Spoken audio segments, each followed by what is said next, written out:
बंदी छोड़ सतगुरु रामपाल जी परमेश्वर जी की जय हो।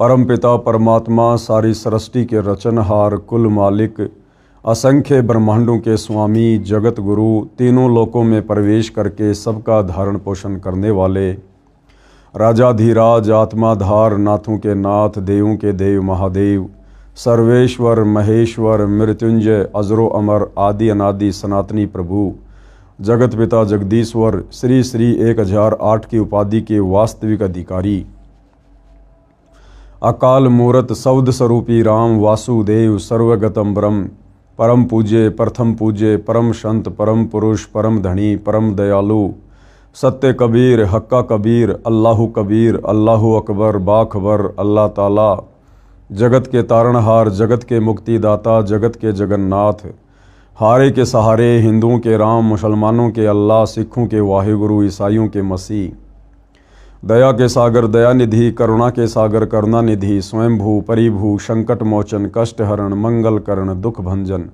अविगत कबीर, निर्विकार निर्विषम परमात्मा, अलय अलेख सतगुरु, आदि अनादि सतगुरु, असली मर्यादा पुरुषोत्तम, असली राम, असली कृष्ण, असली घनश्याम, असली मुरारी, राजाओं के राजा, महाराजाओं के महाराजा, शहंशाहों के शहंशाह, सम्राटों के सम्राट, भगवानों के भगवान, अल्लाहों के अल्लाह, प्रभुओं के प्रभु, मसीहाओं के मसीह, सच्चे वाहिगुरु, बाबाओं के बाबा, पीरों के पीर, सेठों के सेठ, जगत सेठ, सावलसा सेठ, सर्वगुण संपन्न, अनंत कोटि कलाओं के स्वामी, अनंत कोटि ब्रह्मांडों के नायक, योगियों में महायोगी, ध्यानियों में महाध्यानी, सिद्धों में परम सिद्ध, ज्ञानियों में तत्वज्ञानी, ब्रह्म ज्ञानी, महाज्ञानी, परम ज्ञानी, सर्वश्रेष्ठ ज्ञानी, विज्ञानी, युवा कबीर, समरथ कबीर, असमवात, अमित ओझा, सच्चे रहनुमा, करीम अल्लाह, सुभान अल्लाह, दुनिया के अंतिम पैगंबर, 8 सितंबर 1951 से गांव धनाना, जिला सोनीपत, हरियाणा, भारतवर्ष की पावन भूमि पे प्रकट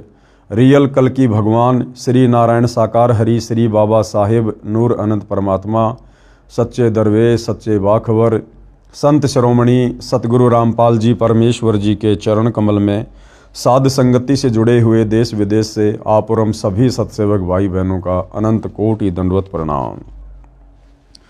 सत्साई भाई और बहनों, बहुत बड़ी दया, बहुत बड़ी मेहर पूज्य गुरुदेव भगवान की, परमेश्वर रामपाल जी की, जिनके शुभ आशीर्वाद से, विशेष आशीर्वाद से, उन्हीं के पवित्र कर कमलों से लिखित पवित्र पुस्तक हिंदू साहिबान नहीं समझे गीता वेद पुराण, इस पुस्तक के ऊपर वीडियो बनाने की श्रृंखला जारी है। इसी श्रृंखला में आज हमारा ये 5वें नंबर का वीडियो है। भाई और बहनों, प्रत्येक वीडियो में हिंदू समाज से जुड़े भाई बहनों को बहुत ही अच्छी और गहरी गहरी शिक्षाएं मिल रही हैं। पिछले वीडियो में हमने इस पवित्र पुस्तक से पढ़ा कि हिंदू धर्म के पवित्र हिंदू सदग्रंथ भक्ति और भगवान के विषय में, अध्यात्म के विषय में क्या कह रहे हैं और पवित्र हिंदू समाज उन शास्त्रों के विरुद्ध कैसी कैसी पाखंड मत वाली साधनाएं कर रहा है। आज के इस वीडियो में हम देखेंगे कि पवित्र हिंदू ग्रंथ क्या कह रहे हैं और हिंदू धर्म के जो धर्म गुरु हैं वो उन धर्मशास्त्रों के विपरीत कैसे कैसे उनका अनुवाद कर रहे हैं, कैसी कैसी पाखंड मत वाली आदि अधूरी मनमानी साधना समाज में परोस रहे हैं। तो भाई और बहनों, पूज्य गुरुदेव जी के आशीर्वाद से हम आगे बढ़ते हैं। पवित्र हिंदू धर्म गुरु नहीं समझे गीता निर्मल ज्ञान, यानी हिंदू धर्म के धर्म गुरु, चाहे आचार्य हों, शंकराचार्य हों, चाहे आदि शंकराचार्य रहे हों, कोई भी हिंदू धर्म के सदग्रंथों को नहीं समझ पाया। पूज्य गुरुदेव भगवान हमें क्या बताना चाहते हैं, क्या समझाना चाहते हैं, ध्यान से देखिएगा। पेश है एक झलक गुरुओं के अनुवाद की, यानी हिंदू धर्म के धर्म गुरुओं ने जिस प्रकार से गीता जी के श्लोकों का अनुवाद किया है वो कितना सही है, कितना गलत है, किस प्रकार से किया है।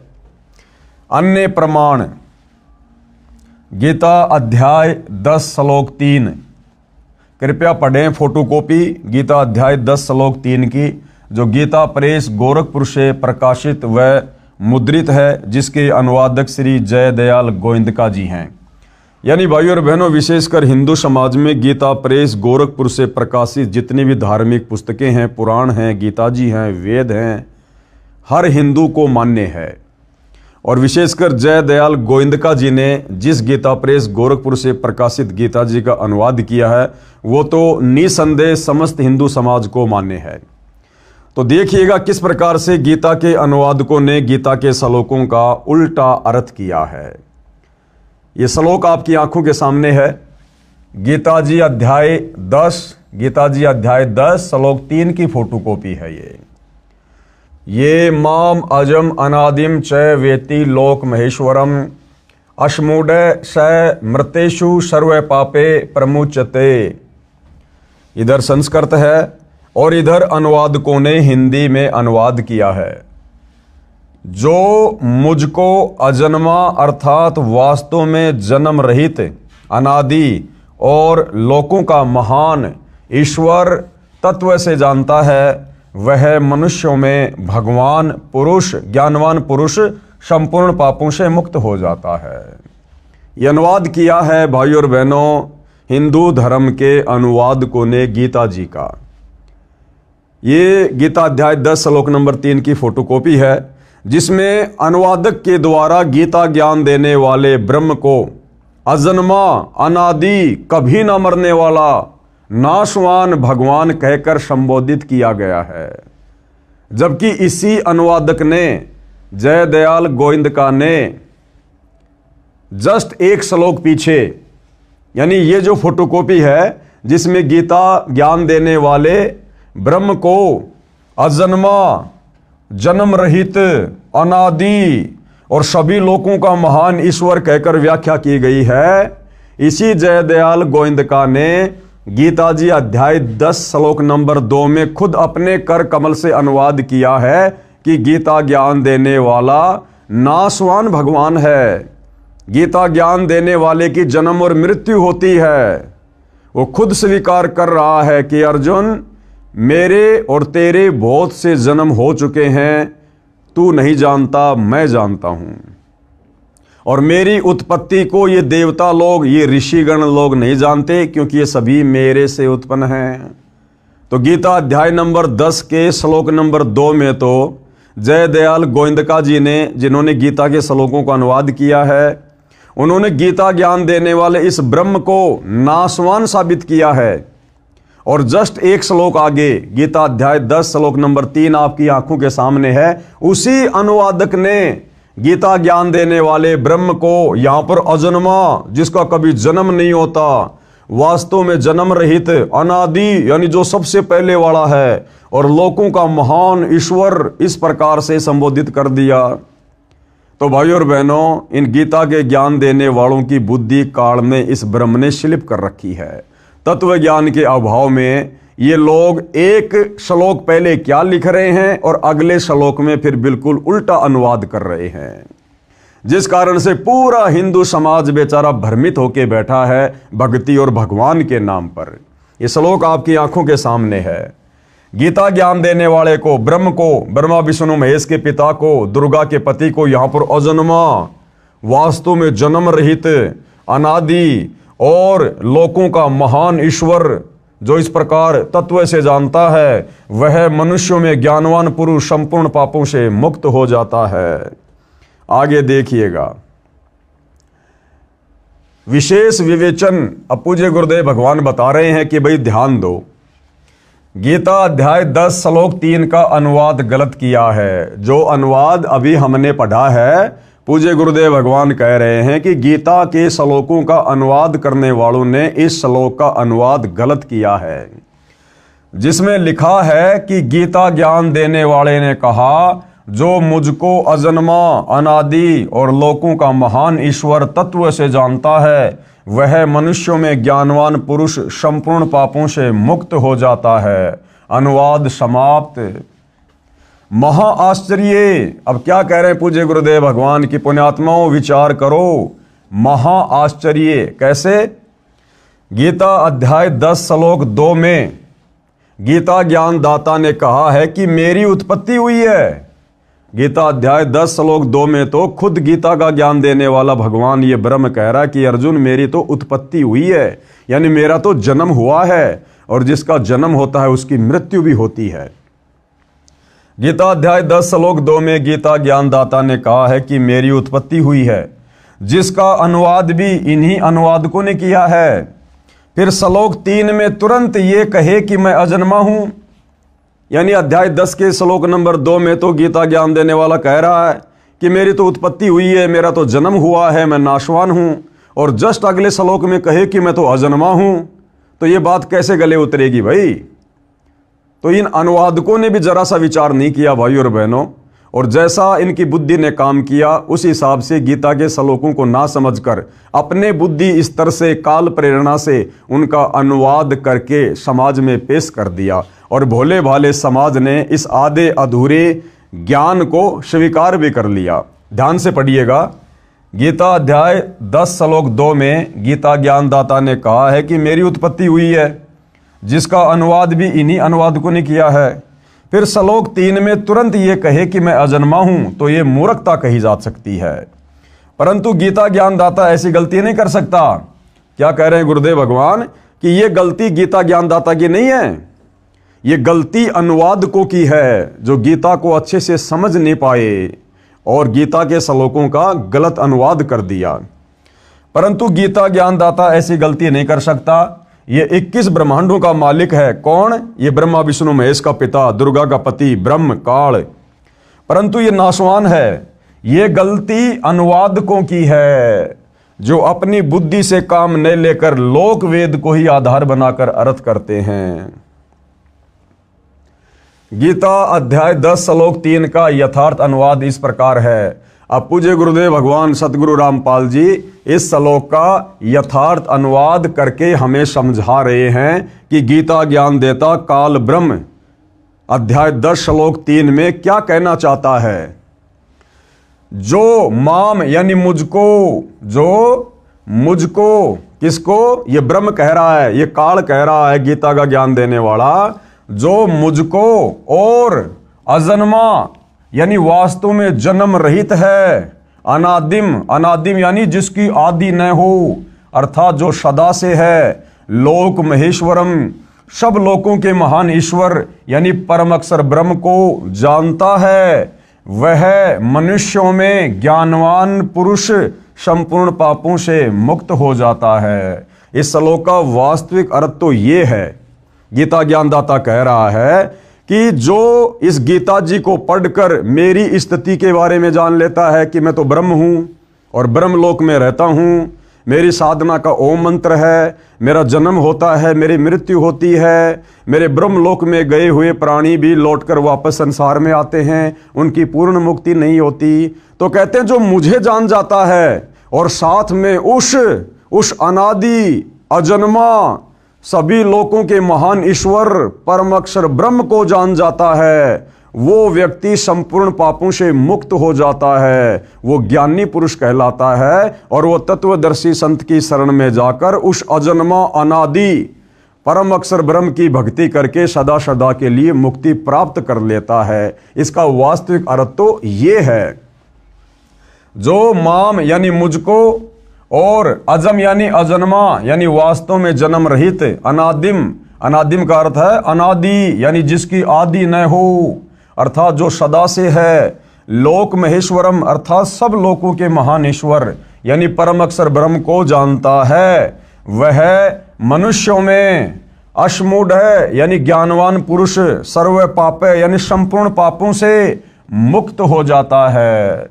जिस प्रकार सतगुरु रामपाल जी परमेश्वर जी के पंथ में उनके अनुयायियों ने उनके द्वारा किए गए सत्संगों को सुनकर, उनके द्वारा लिखी पुस्तकों को पढ़कर जो गीता जी का अनुवाद किया गया है, जो वेदों के श्लोकों का अनुवाद किया गया है, उसको पढ़कर समझकर सतगुरु रामपाल जी के हम समस्त फॉलोवर ने, हमने गीता ज्ञान देने वाले इस ब्रह्म की, ब्रह्मा विष्णु महेश के पिता की, दुर्गा के पति की वास्तविक स्थिति को भी जान लिया है, पहचान लिया है कि ये ब्रह्म क्या है, कहाँ रहता है, ये जन्मता भी है, मरता भी है, इसकी भक्ति से मुक्ति नहीं है। और साथ में गुरुदेव ने हमें परम अक्षर ब्रह्म सत्य पुरुष कबीर देव की स्थिति से भी परिचित करवा दिया और उस शाश्वत स्थानम सतलोक के बारे में भी जानकारी दे दी।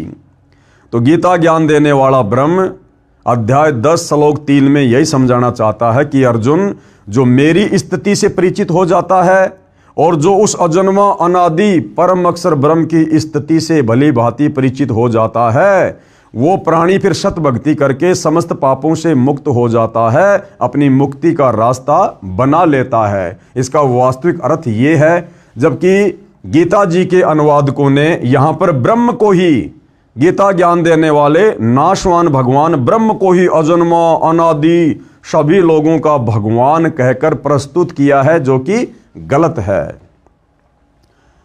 अर्थात जो मुझको तथा अजन्मा को, अजन्मा कौन? जिसको कभी जन्म ही ना हुआ हो, जो स्वयंभू परमात्मा है, परम अक्षर ब्रह्म सत्य पुरुष कबीर देव, तथा अजन्मा को यानी परम अक्षर ब्रह्म को, जो वास्तव में जन्म रहित को, अनादि को यानी जो सदा से है, उस सब लोगों के महान ईश्वर यानी कुल के मालिक को तत्व से जानता है, वह मनुष्यों में ज्ञानवान पुरुष यानी तत्वदर्शी संत संपूर्ण पापों से मुक्त हो जाता है।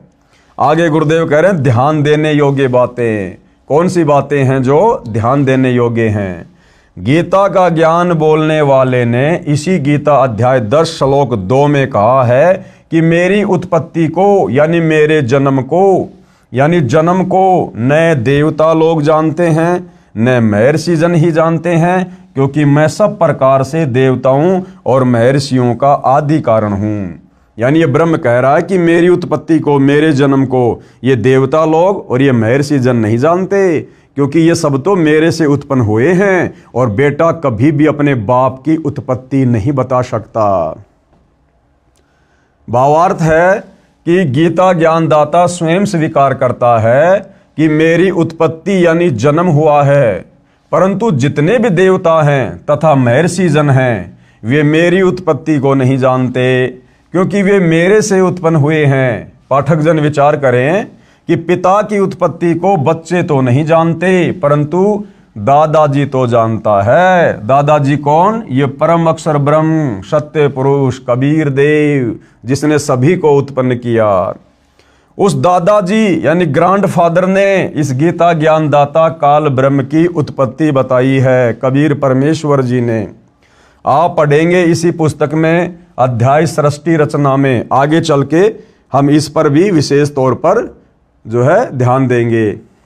मेरे यानी लेखक के, कौन? सतगुरु रामपाल जी के मेरे गीता अध्याय 10 श्लोक 3 के अनुवाद का समर्थन गीता अध्याय 10 श्लोक 2 के साथ साथ गीता अध्याय 2 श्लोक 12, गीता अध्याय 4 श्लोक 5 में भी है, जिनमें गीता ज्ञान बताने वाले ने कहा है कि हे अर्जुन, तेरे और मेरे बहुत जन्म हो चुके हैं, उन सबको तू नहीं जानता, मैं जानता हूं।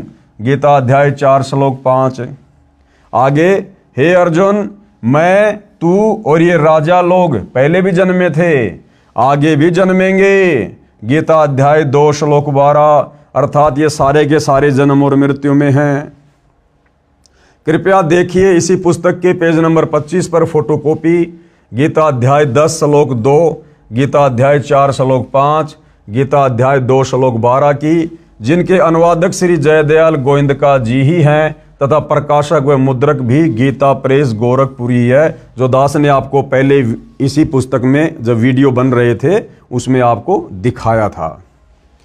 गीता अध्याय 4 का श्लोक 5 में गीता बोलने वाले ने स्पष्ट कहा है कि हे परंतप अर्जुन, मेरे और तेरे बहुत जन्म हो चुके हैं, उन सबको तू नहीं जानता, मैं जानता हूं। अर्थात गीता ज्ञान देने वाला नाशवान है, इसके भी जन्म और मृत्यु होती है। विवेचन, उपरोक्त तीनों श्लोकों से स्पष्ट हो गया है कि गीता ज्ञानदाता आपका श्री कृष्ण उर्फ श्री विष्णु नाशवान है। यानी आम हिंदू समाज गीता का ज्ञान देने वाला श्री कृष्ण जी को मानता है, तो श्री कृष्ण जी कहो चाहे श्री विष्णु जी कहो, क्योंकि विष्णु जी के अवतार श्री कृष्ण जी थे।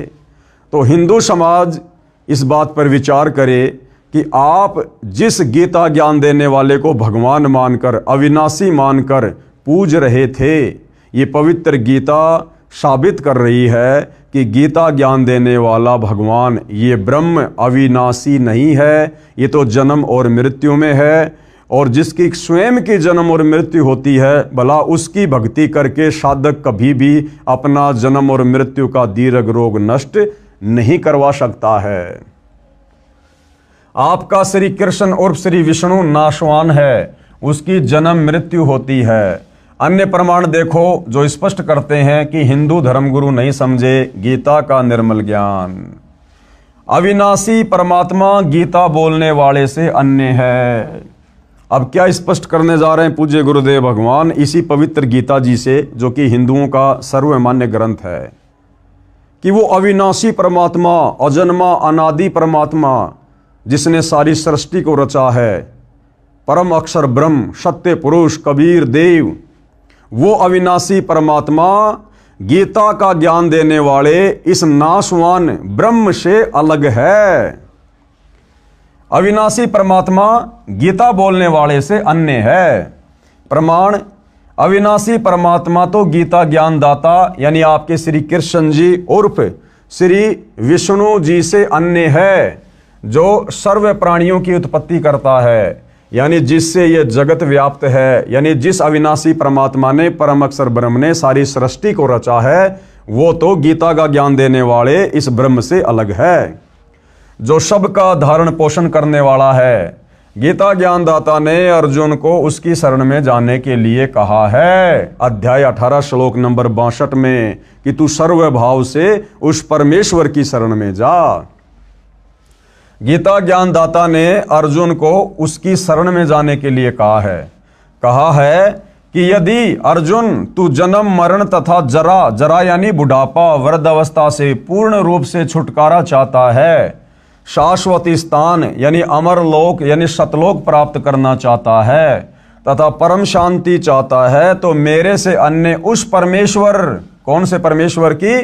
परम अक्षर ब्रह्म की शरण में जा, जो गीता अध्याय नंबर 15 श्लोक नंबर 17 में कहा कि उत्तम पुरुष है तू अन्य, यानी वो सर्वश्रेष्ठ परमात्मा तो वो तीसरे नंबर का है जो सतलोक में रहता है। प्रमाण के लिए पेश है गीता अध्याय 2 श्लोक 17। प्रमाण के लिए पेश है गीता अध्याय 2 श्लोक 17, गीता अध्याय 15 श्लोक 17, गीता अध्याय 18 श्लोक 46, 61 तथा 62।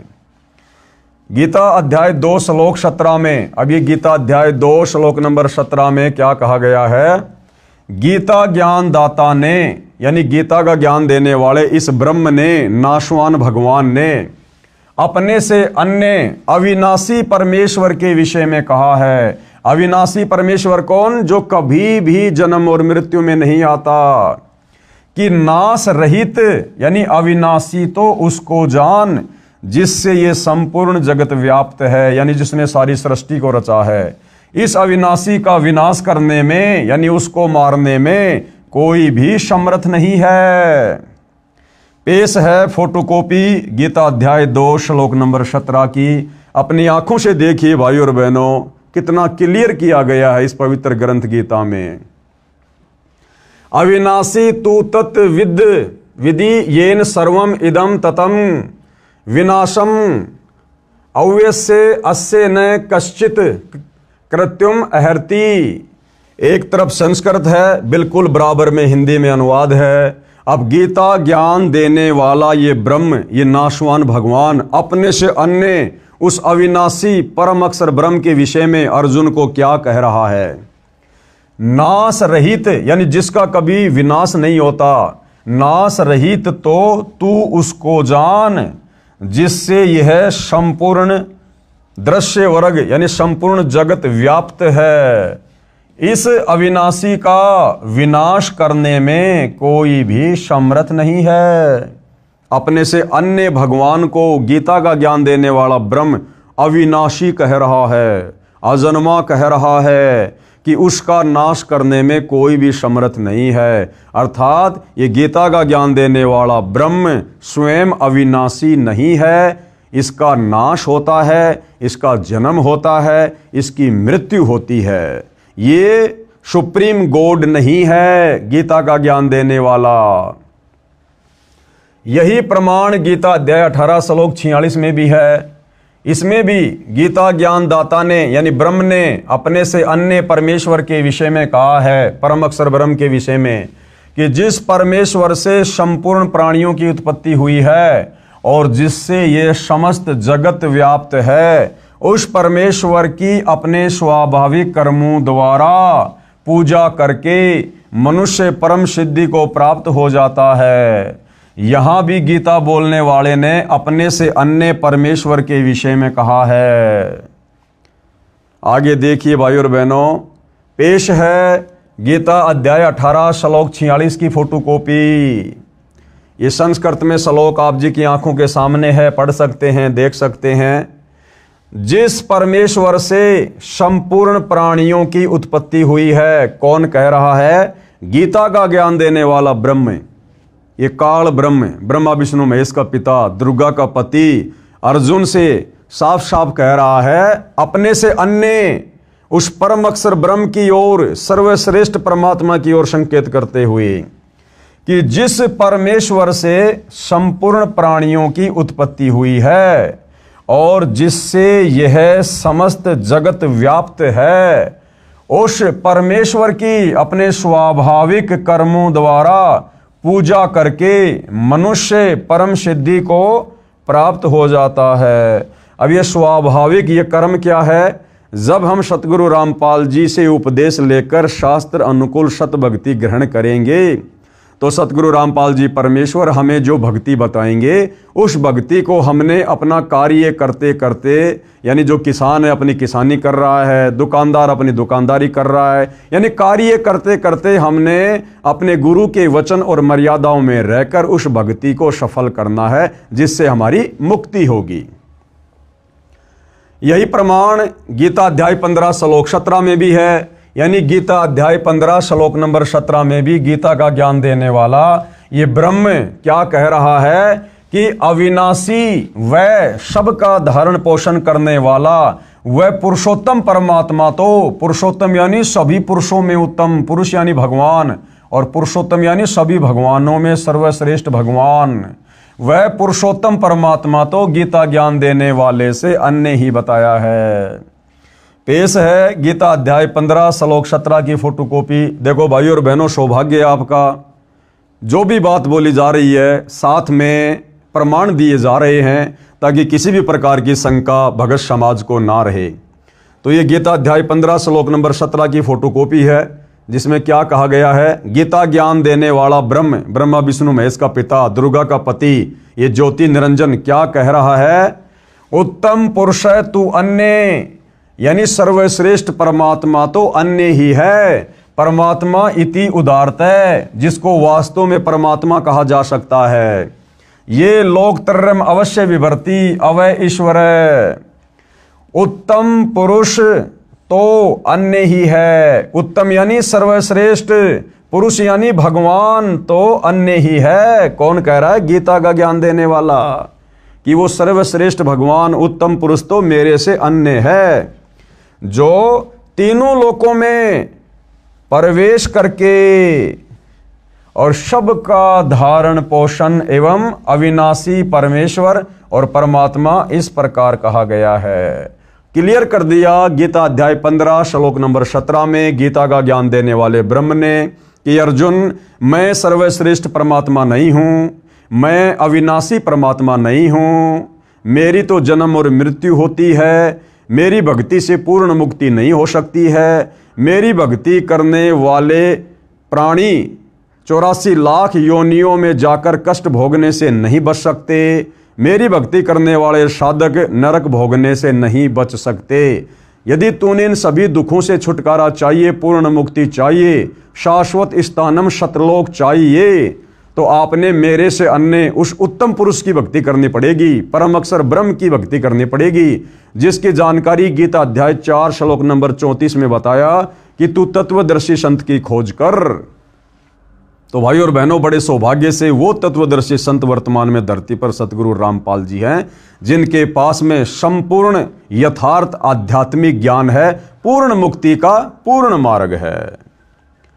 गीता अध्याय 18 श्लोक 61 में भी, गीता अध्याय 18 श्लोक 61 में भी गीता ज्ञानदाता ने अपने से अन्य परमेश्वर के विषय में कहा है।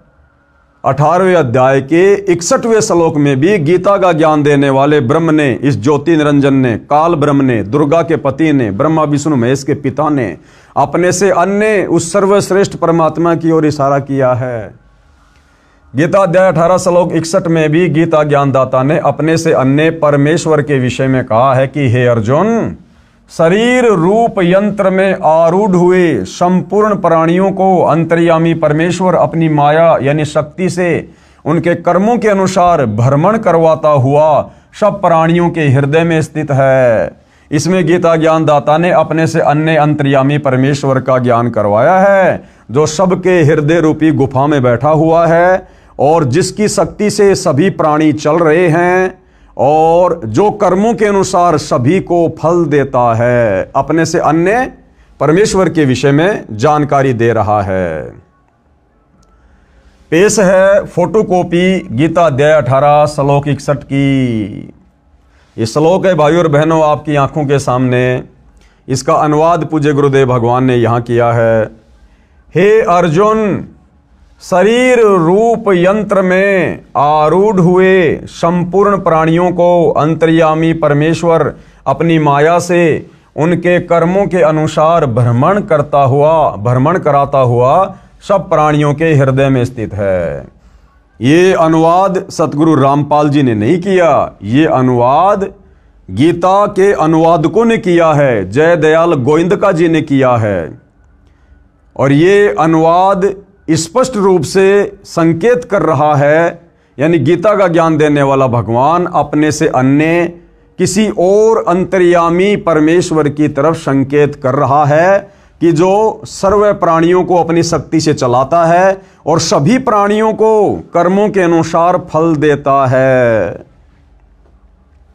तो भाइयों और बहनों, जब तक हम गीता ज्ञानदाता से अन्य उस उत्तम पुरुष की शरण में नहीं जाएंगे, उसकी सतभक्ति नहीं करेंगे, तत्वदर्शी संत से लेकर आप और हमारी मुक्ति कभी नहीं हो सकती। हम कभी भी जन्म और मरण के झंझट से बाहर नहीं निकल सकते।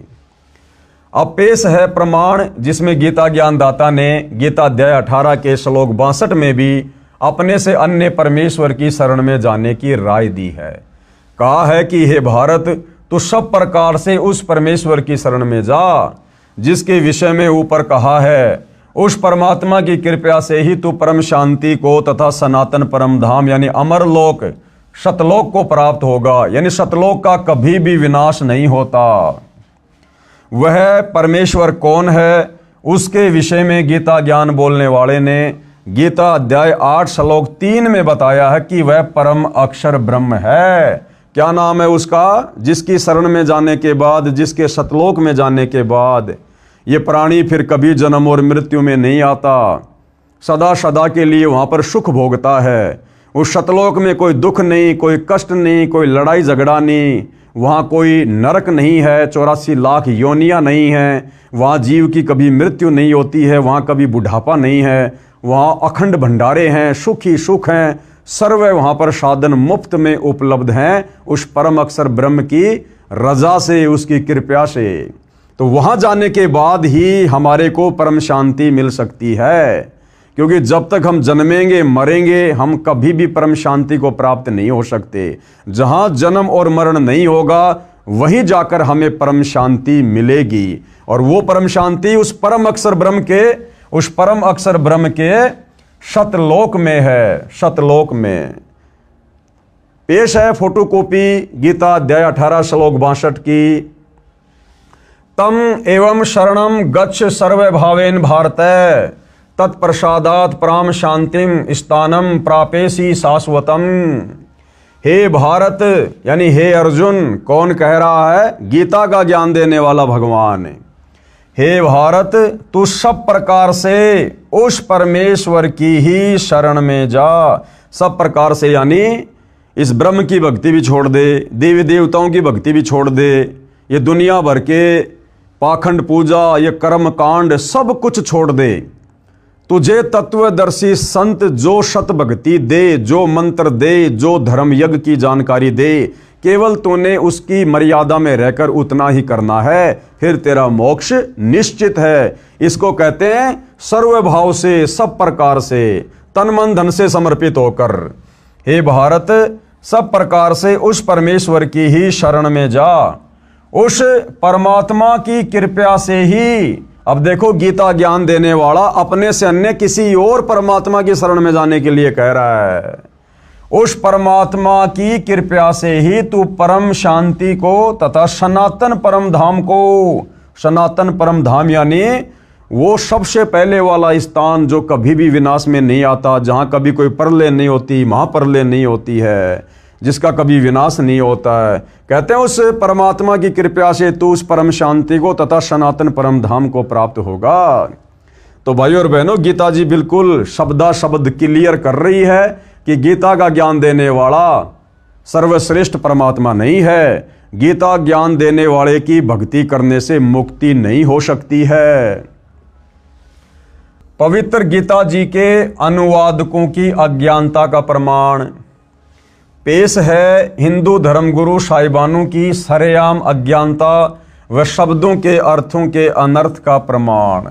यानी भाइयों और बहनों, तत्व ज्ञान के अभाव में गीता के अध्याय व श्लोकों का अनुवाद करने वाले अनुवादकों ने भी अपनी अज्ञानता पेश करने में कोई कमी नहीं छोड़ी है। गीता अध्याय 18 श्लोक 66। गीता जी के सब अनुवादकों ने गीता अध्याय 18 श्लोक 66 का गलत अनुवाद किया है। इस श्लोक 66 के मूल पाठ में वरज शब्द है। क्या शब्द है भाइयों और बहनों? ये वरज शब्द है, वरज, जिसका अर्थ आना किया है। गीता के सभी अनुवादकों ने गीता अध्याय 18 श्लोक नंबर 66 के श्लोक में वर्ज शब्द है, और वर्ज शब्द का असल में मतलब होता है जाना। जैसे अंग्रेजी में गो मानी जाना, इसी प्रकार ये संस्कृत का शब्द है वर्ज। वर्ज का मतलब होता जाना, लेकिन सभी गीता के अनुवादकों ने उस वर्ज का अर्थ किया है आना। जैसे गो का अर्थ कोई कर दे आना। ये सबसे बड़ी अज्ञानता है इन लोगों की। क्यों? क्योंकि इनकी नजरों में इस ब्रह्म से बढ़कर दूसरा कोई भगवान इनकी समझ में नहीं आया, तो इन्होंने अध्याय और श्लोक के इन शब्दों का अर्थ भी गलत कर दिया। गीता अध्याय 18 श्लोक 66 का अनुवाद गलत किया है। इस श्लोक 66 के मूल पाठ में वरज शब्द है, वरज, जिसका अर्थ आना किया है, जो गलत है। वरज का अर्थ जाना, चले जाना, प्रस्थान करना, एक स्थान से दूसरे स्थान पर जाना है। प्रमाण के लिए पेश है फोटोकॉपी संस्कृत हिंदी शब्दकोश की, जिसके संग्रहकर्ता हैं वामन शिवराम आपटे। आपको हिंदी संस्कृत शब्दकोश से दिखाते हैं कि वरज का मतलब क्या होता है। यह है भाइयों और बहनों वरज, और वरज का अर्थ क्या है? जाना, चलना, प्रगति करना, पहुंचना, दर्शन करना, यानी आगे की ओर बढ़ना। ये वरज का रियल में अर्थ है, जाना। जबकि गीता के इस श्लोक का अनुवाद करने वाले सभी अनुवादकों ने एक दूसरे की नकल करते हुए तत्व ज्ञान के अभाव में अर्थ का अनर्थ कर दिया और वरज का अर्थ कर दिया आना। शब्दकोश से स्पष्ट हुआ कि वरज माने जाना है। अन्य प्रमाण एस्कॉन के संस्थापक श्री प्रभुपाद जी महाराज द्वारा अनुवादित श्रीमद् भगवद गीता के अध्याय 18 श्लोक 66 के अनुवाद से पहले शब्दों के अर्थ लिखे हैं। उनमें तो वर्ज का अर्थ जाओ ठीक लिखा है, परंतु श्लोक 66 के अनुवाद में आओ गलत किया है। ये एस्कॉन के संस्थापक श्री प्रभुपाद जी जो भगवान को प्यारे हो चुके हैं, इन्होंने भी गीता का अनुवाद किया और गीता के इस श्लोक का 18वें अध्याय के 66वें श्लोक का अर्थ करते हुए उन्होंने शब्दकोश में तो लिख दिया वर्ज मतलब जाना, और जब 66वें श्लोक का अर्थ किया तो वहां कर दिया वर्ज का मतलब आना, बिल्कुल उल्टा। देखिएगा, स्वामी प्रभुपाद जी की गीता अनुवाद में गलती प्रमाण के लिए पेश है फोटोकॉपी गीता अध्याय 18 श्लोक 66 की, जिसके अनुवादक हैं स्वामी प्रभुपाद जी तथा भक्ति वेदांत बुक ट्रस्ट द्वारा प्रकाशित है। ये एस्कॉन के संस्थापक श्री प्रभुपाद जी द्वारा अनुवाद की गई गीता है, जो आपको आजकल 200-200 रुपये में, 300-300 रुपये में एस्कॉन वाले आपको बेचते हुए मिल जाएंगे। श्लोक क्या है? सर्व धर्मान परित्यज्य माम एकम शरणम व्रज अहम तवा सर्व पापे भी मोक्ष्यामि मा शुच। यहां पर ये वर्ज शब्द है, वर्ज, वर्ज ये लिखा हुआ वर्ज शब्द है। सर्व धर्मान परित्यज्य माम एकम शरणम व्रज।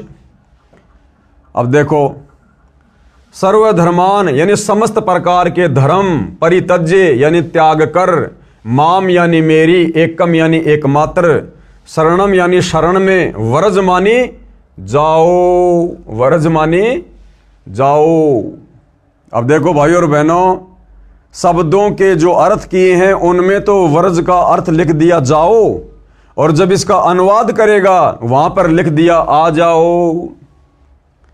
समस्त प्रकार के धर्मों का परित्याग करो और मेरी शरण में आओ। ये देखो, यहां तो व्रज का अर्थ कर दिया जाओ, बिल्कुल सही है, और श्लोक का अर्थ करते हुए व्रज का अर्थ कर दिया आओ। क्योंकि भाई और बहनों, इन समस्त गीता अनुवादकों की नजर में गीता ज्ञान देने वाले ब्रह्म से ऊपर दूसरा कोई भगवान इनको दिखाई नहीं दिया। तत्व ज्ञान के अभाव में इनकी ज्ञान वाली आंखें सर्वदा बंद पड़ी हुई थी, बंद।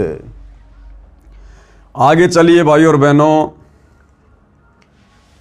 इस फोटोकॉपी में स्पष्ट है कि ऊपर शब्दों के अर्थ में तो व्रज का अर्थ जाना यानी जाओ ठीक किया है, परंतु अनुवाद में आना यानी आओ कर दिया, जिससे गीता के सब ज्ञान का अज्ञान बना दिया।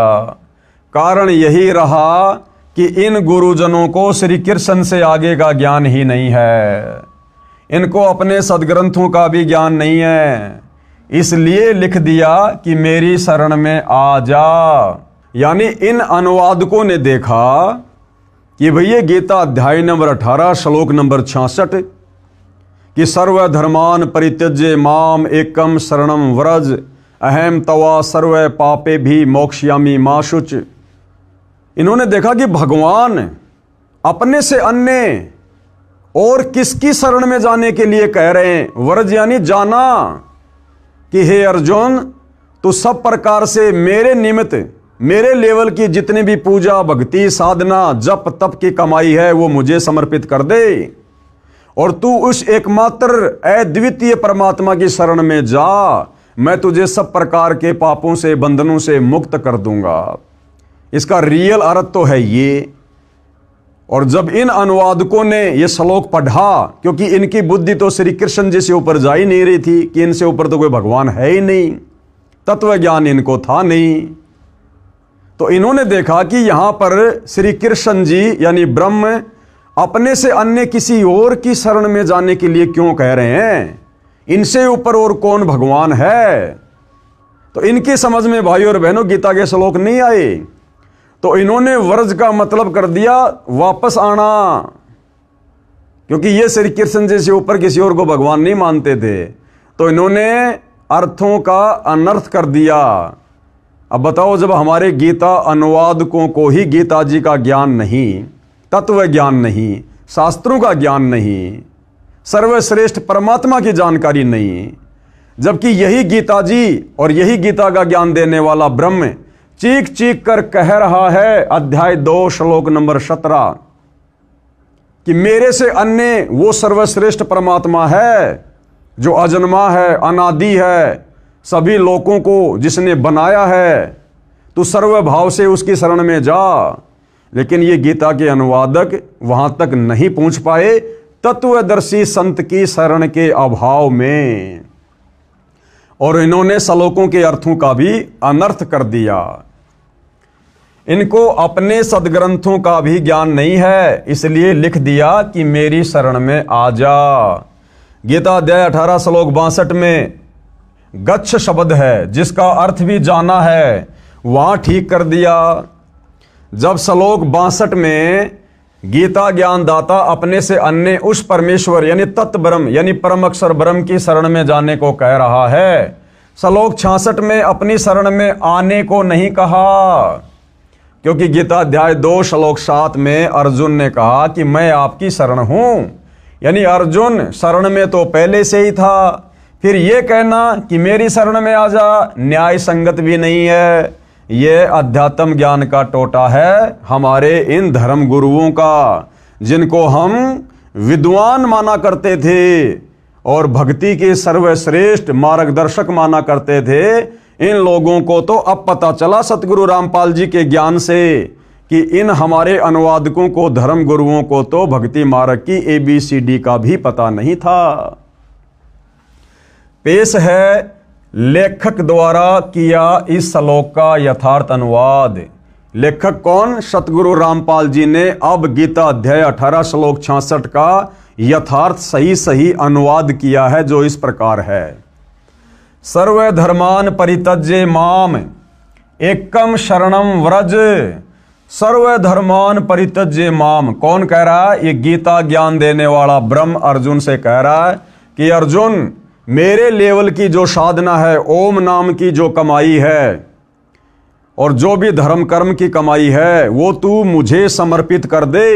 सर्वधर्मान परित्यज्य माम और एकम शरणम व्रज। एकम यानी अद्वितीय, जिसके समान कोई दूसरा ना हो, वो परम अक्षर ब्रह्म। एकम शरणम व्रज, उस एक अद्वितीय परमात्मा की शरण में जा। व्रज यानी जा। अहम तवा सर्व पापे भे मोक्षयामी माशुच। मैं तुझे सब प्रकार के पाप कर्मों से मुक्त कर दूंगा, यानी मैं तुझे फ्री कर दूंगा। इसका रियल अर्थ तो ये है। अनुवाद, गीता ज्ञान देने वाले ने कहा है कि सर्वधर्मान माम, यानी मेरे स्तर के जितने भी धार्मिक कर्म हैं उन सबको मुझ में परित्यज्य यानी त्याग कर, एकम यानी उस एक सर्वशक्तिमान परम अक्षर ब्रह्म की शरणम यानी शरण में, व्रज यानी जा। व्रज यानी जा। अहम यानी मैं, तवा यानी तेरे को, सर्व पापे भे यानी सब पापों से, मोक्षयामी यानी मुक्त कर दूंगा, मां शुच यानी शोक ना कर, तू दुख ना मान, परेशान ना हो, चिंता ना कर। मेरे लेवल की भक्ति साधना, ओम नाम की कमाई मुझ में समर्पित कर दे, मेरे को संकल्प कर दे। मैं तुझे 21 ब्रह्मांड से मुक्त कर दूंगा, जन्म मरण से मुक्त कर दूंगा। और उस परम अक्षर ब्रह्म की शरण में जा और उसके द्वारा बताई गई सत साधना कर और भाई अपना मोक्ष करवा। विशेष इस श्लोक में एकम एक शब्द है, इसका अर्थ एक यानी अद्वितीय परमेश्वर है। एकम यानी अद्वितीय, जिसके समान कोई दूसरा ना हो। गीता अध्याय 13 श्लोक 30 में भी एकस्त शब्द है, जिसका अर्थ है उस एक परमात्मा में स्थित किया है जो गीता ज्ञानदाता से अन्य है। गीता अध्याय 13 श्लोक 27, 28 तथा 30 में भी गीता ज्ञान देने वाले काल ब्रह्म ने अपने से अन्य परमेश्वर की जानकारी दी है। कहा है कि गीता अध्याय 13 श्लोक 27, ये गीता अध्याय 13 श्लोक 27, इसमें गीता का ज्ञान देने वाला ये ब्रह्म क्या कह रहा है? जो साधक नष्ट होते हुए सब प्राणियों में परमेश्वर यानी परम अक्षर ब्रह्म को अविनाशी तथा समभाव से देखता है, वह परमेश्वर को सही रूप में देखता है, यानी वह उस परमेश्वर को ठीक से समझा है। गीता अध्याय 13 श्लोक 28 में कहा है कि क्योंकि जो साधक सर्वत्र यानी सब स्थान पर समान भाव से स्थित परमेश्वर को समान देखता हुआ अपने द्वारा अपने को नष्ट नहीं करता, यानी सत्य भाव से उस गीता ज्ञानदाता काल ब्रह्म से अन्य परम अक्षर ब्रह्म को जानकर उसी की भक्ति करके गीता ज्ञान देने वाले काल ब्रह्म से मिलने वाली गति यानी मोक्ष जो गीता अध्याय 8 श्लोक 13 में बताई है, उससे अन्य परम गति को यानी प्राप्त होता है। यही प्रसंग गीता अध्याय 13 श्लोक 30 में चला है। कहा है, जिसका समय साधक प्राणियों के पृथक पृथक भाव को एकस्तम यानी उस अद्वितीय एक परमात्मा से एवं यानी ही विस्तारम यानी सब प्राणियों का विस्तार यानी उत्पत्ति होना देखता है यानी जानता है, उस समय उस परमेश्वर को पूजकर उसी को प्राप्त हो जाता है। इससे सिद्ध हो जाता है कि गीता अध्याय 18 श्लोक 66 में एकम शरणम व्रज का अर्थ भी उस परम अक्षर ब्रह्म की शरण में जाओ ही सही है। पेश है गीता अध्याय 18 श्लोक 66 की अन्य अनुवादकों की फोटो कॉपियां, यानी एकमात्र सतगुरु रामपाल जी के अलावा जितने भी अनुवादकों ने गीता का अनुवाद किया है, सब ने एक दूसरे की नकल कर ली, कॉपी कर ली और वर्ज का अर्थ जो जाना होता है सब ने आना लिख दिया। पेश है गीता अध्याय 18 श्लोक 66 की अन्य अनुवादकों की फोटो कॉपियां। श्री राम सुखदास की गीता अनुवाद में गलती। अब देखो भाई और बहनों, ये बड़े बड़े नाम उजागर हो रहे हैं, बड़े बड़े नाम जो कि नामचीन हैं, जिनके अनुवाद पर किसी को कोई संदेह नहीं था। अब देखो इन्होंने कैसी कैसी गलतियां कर रखी है। पेश है गीता अध्याय 18 श्लोक 66 की फोटोकॉपी श्री राम सुखदास जी महाराज के अनुवाद की। ये गीता प्रबोधनी मोटा टाइप स्वामी राम सुखदास प्रकाशक एवं मुद्रक गीता प्रेस गोरखपुर। ये देखिएगा अध्याय 18 श्लोक 66 सर्वधर्मान परित्यज्य माम एकम शरणम व्रज अहम तवा सर्व पापे भे मोक्षयामि मा शुच। संपूर्ण धर्मों का आश्रय छोड़कर तू केवल मेरी शरण में आ जा। व्रज का अर्थ क्या कर दिया? आ जा, जबकि व्रज का अर्थ क्या करना था? चला जा। मैं तुझे संपूर्ण पापों से मुक्त कर दूंगा, चिंता मत कर। यानी श्री राम सुखदास जी ने भी गीता जी का यथार्थ अनुवाद नहीं किया। आगे बढ़ते हैं भाई और बहनों। श्री ज्ञानानंद जी महाराज की गीता अनुवाद में गलती। पेश है गीता अध्याय 18 श्लोक 66 की फोटोकॉपी श्री ज्ञानानंद महाराज जी के अनुवाद की। ये श्री ज्ञानानंद जी के द्वारा अनुवाद की गई गीता है। श्रीमद् भगवत गीता, गीता ज्ञान सुधा, श्री स्वामी श्री ज्ञानानंद जी महाराज। ये रहा अध्याय 18 श्लोक 66 सर्वधर्मान परित्यज्य माम एकम शरणम। ये व्रज शब्द है, व्रज व्रज। अहम तवा सर्व पापे भे मोक्षयामि मा शुच। संपूर्ण धर्मों का आश्रय छोड़कर तू केवल मेरी शरण में आ जा। इन्होंने भी क्या कर रखा है? आ जा, जबकि ये करना चाहिए था जा। यानी श्री ज्ञानानंद जी ने भी गीता जी का यथार्थ अनुवाद नहीं किया। आगे बढ़िए भाई और बहनों। श्री सुधांशु जी महाराज की गीता अनुवाद में गलती। पेश है गीता अध्याय 18 श्लोक 66 की फोटोकॉपी श्री सुधांशु जी महाराज के अनुवाद की। ये श्री सुधांशु जी के कर कमल से अनुवाद की गई गीता है। श्रीमद् भगवत गीता, गीतामृत प्रवचन परम पूज्य श्री सुधांशु जी महाराज।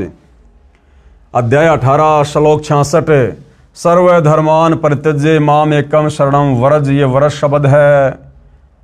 और क्या अनुवाद किया है? सभी धर्मों को छोड़कर तू मेरी शरण में आ जा। ये देखिए, आ और जा, आ जा। यानी श्री सुधांशु जी ने भी गीता जी का गलत अर्थ किया है अध्याय 18 श्लोक नंबर 62 का।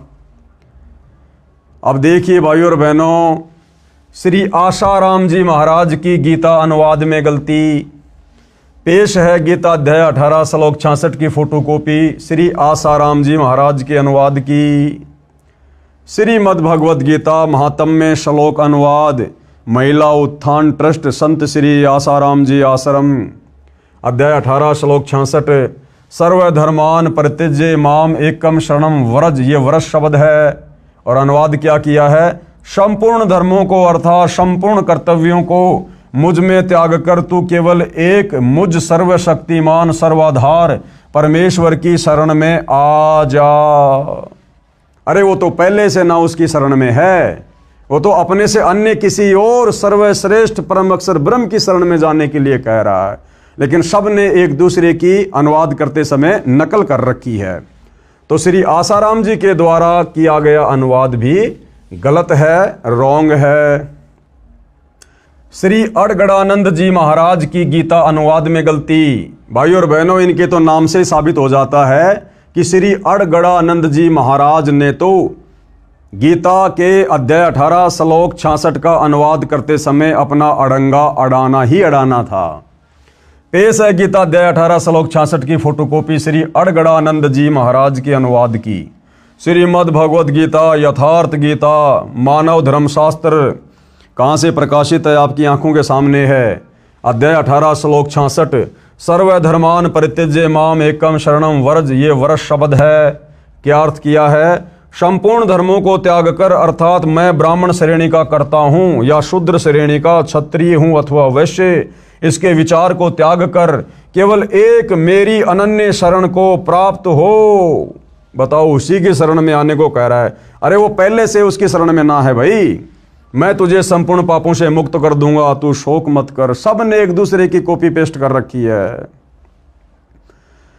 ये देखिए हंसादेश पंथ वालों की गीता अनुवाद में गलती। हंसादेश पंथ वालों की गीता अनुवाद में गलती। हंसादेश वाले कौन? श्री सतपाल जी महाराज। पेश है हंसादेश वाले पंथ श्री सतपाल जी महाराज व श्री प्रेम रावत जी, ये दोनों भाई हैं। प्रेम रावत जी महाराज के आश्रम से अनुवादित गीता अध्याय 18 श्लोक 66 की फोटोकॉपी। श्रीमद् भगवद गीता मानव उत्थान सेवा समिति पंजाबी बाग नई दिल्ली अध्याय 18 श्लोक 66। सर्वधर्मान परित्यज्य माम एकम शरणम व्रज, ये व्रज शब्द है। और क्या अनुवाद किया है? सर्वधर्मों के कर्मों को छोड़कर केवल मेरी ही शरण में आ जा, जबकि करना चाहिए था चला जा भाई, अपना पीछा छुटवा ले, परम अक्षर ब्रह्म की शरण में चला जा। लेकिन सब ने कॉपी पेस्ट कर रखा है। ये थे हमारे ज्ञानहीन धर्म गुरु, जिनको हम शास्त्रों के प्रकांड विद्वान मानकर और उनके मार्गदर्शन में अपनी आत्मा के कल्याण के लिए दौड़ लगा रहे थे। विशेष पूज्य गुरुदेव भगवान क्या कह रहे हैं? उपरोक्त परमाणु से स्पष्ट है कि मेरे यानी लेखक के यानी सतगुरु रामपाल जी के अतिरिक्त किसी को भी गीता का ज्ञान नहीं है। भाई ब्रह्मा विष्णु महेश को भी नहीं है, 33 करोड़ देवी देवताओं को भी नहीं है, ऋषियों को भी ज्ञान नहीं था। ये ज्ञान देने के लिए सतलोक से चलकर स्वयं वो परम अक्षर ब्रह्म सत्य पुरुष कबीर देव तत्वदर्शी संत की भूमिका करता है। और निसंदेह वर्तमान में वह तत्वदर्शी संत सतगुरु रामपाल जी हैं। सब ने शब्दों के अर्थों का अनर्थ करके ज्ञान का अज्ञान बनाकर जनता को भ्रमित कर रखा है। और यही कारण है भाई और बहनों, इतनी भक्ति करते करते, इतनी साधना करते करते बेचारे श्रद्धालु, कोई पैदल यात्रा कर रहा है, कोई बेचारा एक पैर पर खड़ा होकर तपस्या कर रहा है, कोई कावड़ लेकर आ रहा है, कोई अन्य प्रकार की घोर साधनाएं कर रहा है, कोई व्रत कर रहा है, कोई तीर्थों पर जा रहा है, कोई मंदिरों में मस्जिदों में जा रहा है। उसके बावजूद भी भाई और बहनों उनके कार्य सिद्ध नहीं हो रहे। भक्ति के प्रतिफल में जो सुख मिलने चाहिए वो सुख समाज को नहीं मिल रहे, जिस कारण से ये समाज धीरे धीरे नास्तिकता की ओर जा रहा है। तो भाई और बहनों, अब हम सभी का भाग्य उदय हुआ है। धरती पर वो परम संत प्रकट हो चुका है जो हमें इन्हीं शास्त्रों से निकालकर सत भक्ति दे रहे हैं। अब भी यदि हम पीछे रहेंगे तो फिर हमारे से बड़ा निर्भागी फिर दुनिया में कोई और नहीं होगा। उपरोक्त श्लोकों से प्रमाणित हुआ कि गीता ज्ञान देने वाले से अन्य परमेश्वर है। गीता ज्ञान देने वाला कौन? ये ब्रह्म ब्रह्मा विष्णु महेश का पिता, इससे अन्य कोई परमात्मा है, परम अक्षर ब्रह्म है, जो सृष्टि की उत्पत्ति करता व धारण पोषण करता, परम शांति प्रदान करने वाला है, उसी की शरण में जाने के लिए कहा है इस गीता अध्याय 18 श्लोक नंबर 66 में कि सर्वधर्मान परित्यज्य माम एकम शरणम व्रज। उसी की शरण में जाने के लिए गीता का ज्ञान देने वाला भगवान बार बार अर्जुन से कह रहा कि अर्जुन तू सर्व भाव से उस परमेश्वर की शरण में जा, जिसकी शरण में जाने के बाद फिर तुझे वापस लौटकर संसार में नहीं आना पड़ेगा, तेरा परमानेंट मोक्ष हो जाएगा। उसी की शरण में जाने के लिए कहा है। कृपया अन्य गलती जो अनुवादकों ने की है प्रमाण के लिए देखें गीता अध्याय 8 श्लोक 16 तथा गीता अध्याय 6 श्लोक 23 की फोटोकॉपी। गीता अध्याय 8 श्लोक 16 की फोटोकॉपी, ये श्लोक आप जियों की आंखों के सामने है। हे अर्जुन, ब्रह्मलोक पर्यंत सब लोक पुनरावर्ती में है। ये गीता का ज्ञान देने वाला भगवान, ये ब्रह्म अर्जुन से क्या कह रहा है कि हे अर्जुन, ब्रह्मलोक पर्यंत यानी ब्रह्मलोक में गया हुआ भगत भी, साधक भी वापस लौट के आता है, वो भी जन्म और मरण में है। और ब्रह्मलोक भाई और बहनों इस 21 ब्रह्मांड की सर्वश्रेष्ठ उपलब्धि है। ब्रह्मलोक सर्वश्रेष्ठ उपलब्धि है 21 ब्रह्मांड की। ब्रह्मलोक में वही साधक जा सकता है जो हर प्रकार से नियम मर्यादाओं में रहकर इस ब्रह्म के ओम नाम का जाप करता है अंतिम श्वास तक। और गीता अध्याय 8 श्लोक नंबर 16 में ये ब्रह्म, ये काल स्वयं कह रहा है कि हे अर्जुन, ब्रह्मलोक पर्यंत सब लोग पुनरावर्ती में है यानी आवागमन में है, जन्म और मरण के चक्कर में है। परंतु हे कुंती पुत्र, मुझको प्राप्त होकर पुनर्जन्म नहीं होता। ये हमारे अनुवादकों ने गलत अर्थ कर दिया कि हे अर्जुन, मुझ ब्रह्म को प्राप्त होकर फिर पुनर्जन्म नहीं होता, जबकि ये ब्रह्म तो कई बार अध्याय 12 श्लोक 2, अध्याय 2 श्लोक 10, अध्याय 4 श्लोक 5 और 9 में कह चुका है कि अर्जुन, मेरी उत्पत्ति को ये देवता नहीं जानते। हे अर्जुन, तेरे और मेरे बहुत से जन्म हो चुके हैं, तू नहीं जानता, मैं जानता हूं। फिर यहां पर गीता ज्ञान देने वाला ये क्यों कहेगा कि मुझको प्राप्त होकर पुनर्जन्म नहीं होता, जबकि ये खुद ही जन्म और मृत्यु में है? तो यहां पर गीता अनुवादकों ने इस श्लोक का अर्थ गलत किया है। इसका यथार्थ अनुवाद आप जी पहले सतगुरु रामपाल जी के कर कमल से लिखा हुआ देख चुके हैं। गीता अध्याय 6 श्लोक 23 में इसी अनुवादक ने विधात शब्द का अर्थ जानना किया है। विधात का अर्थ जानना।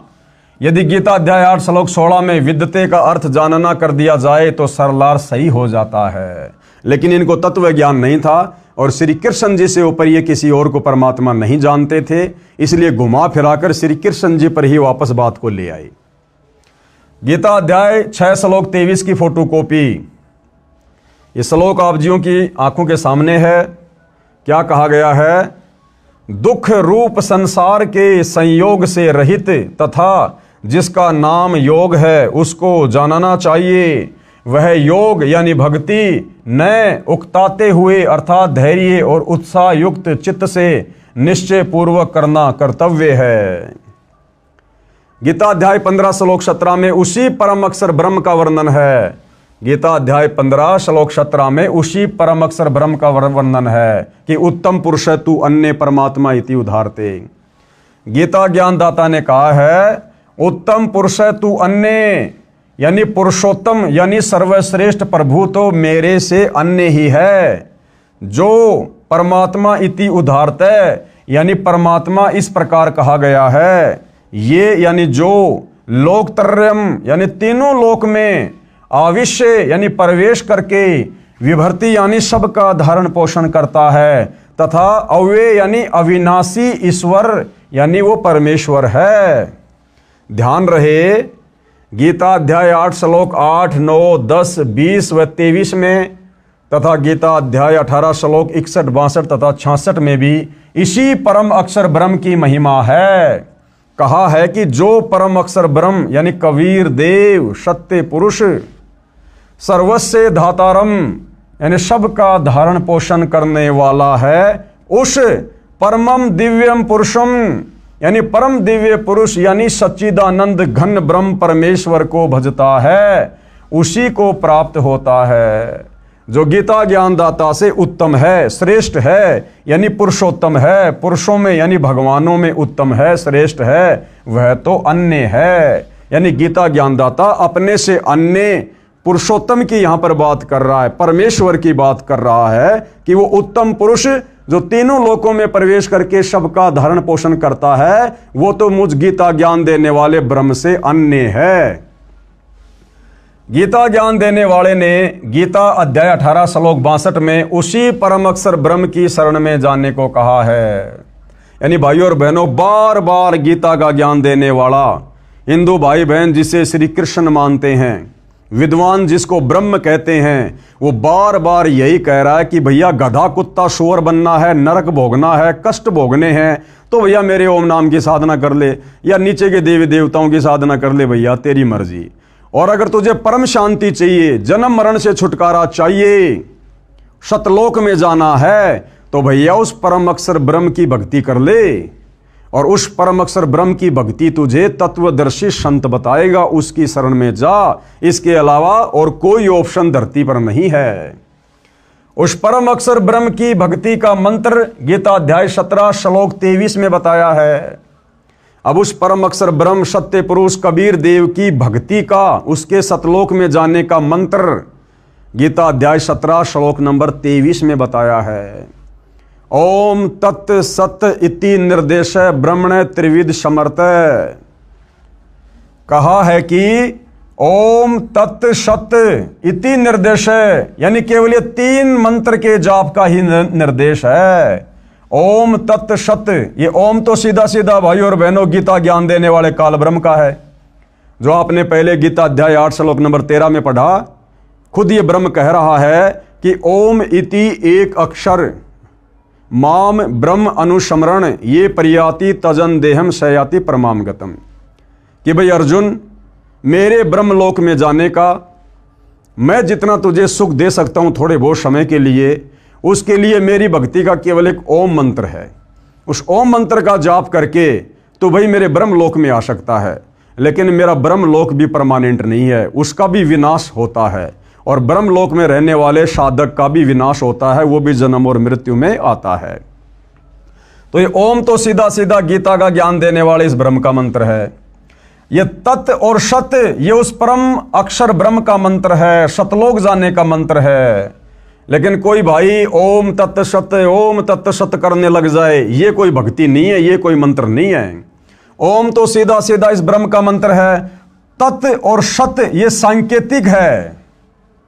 ये तत् का मतलब क्या है, इस तत् के अंदर कौन कौन से मंत्र हैं, सत के अंदर कौन कौन से मंत्र हैं, ये जानकारी भाई तत्वदर्शी संत देगा। इसीलिए तो कहा गीता ज्ञानदाता ने कि भैया मुझे तो तत्व ज्ञान नहीं है, मुझे ओम तत्सत की पूर्ण जानकारी नहीं है। उसके लिए गीता अध्याय 4 श्लोक नंबर 34 में खुद गीता ज्ञान देने वाला ब्रह्म कह रहा है कि तू तत्वदर्शी संतों की खोज कर, भली भांति उनको दंडोत प्रणाम कर, कपट छोड़कर सरलता पूर्वक व्यवहार कर, दंडोत प्रणाम कर, फिर वो तत्वदर्शी महात्मा तुझे तत्व ज्ञान का उपदेश करेगा। तब तुझे पता चलेगा कि ओम तत् सत का रहस्य क्या है, ये ओम तत् सत मिलकर फिर क्या मंत्र बनता है और किस विधि से इसका जाप किया जाता है। कहा है कि ओम तत् सत इति निर्देश ब्रह्मणे त्रिविध समर्थे। ब्रह्मण यानी उस पूर्ण ब्रह्म परमात्मा अक्षर पुरुष की भक्ति करने का मंत्र, उसको सुमरण करने का मंत्र।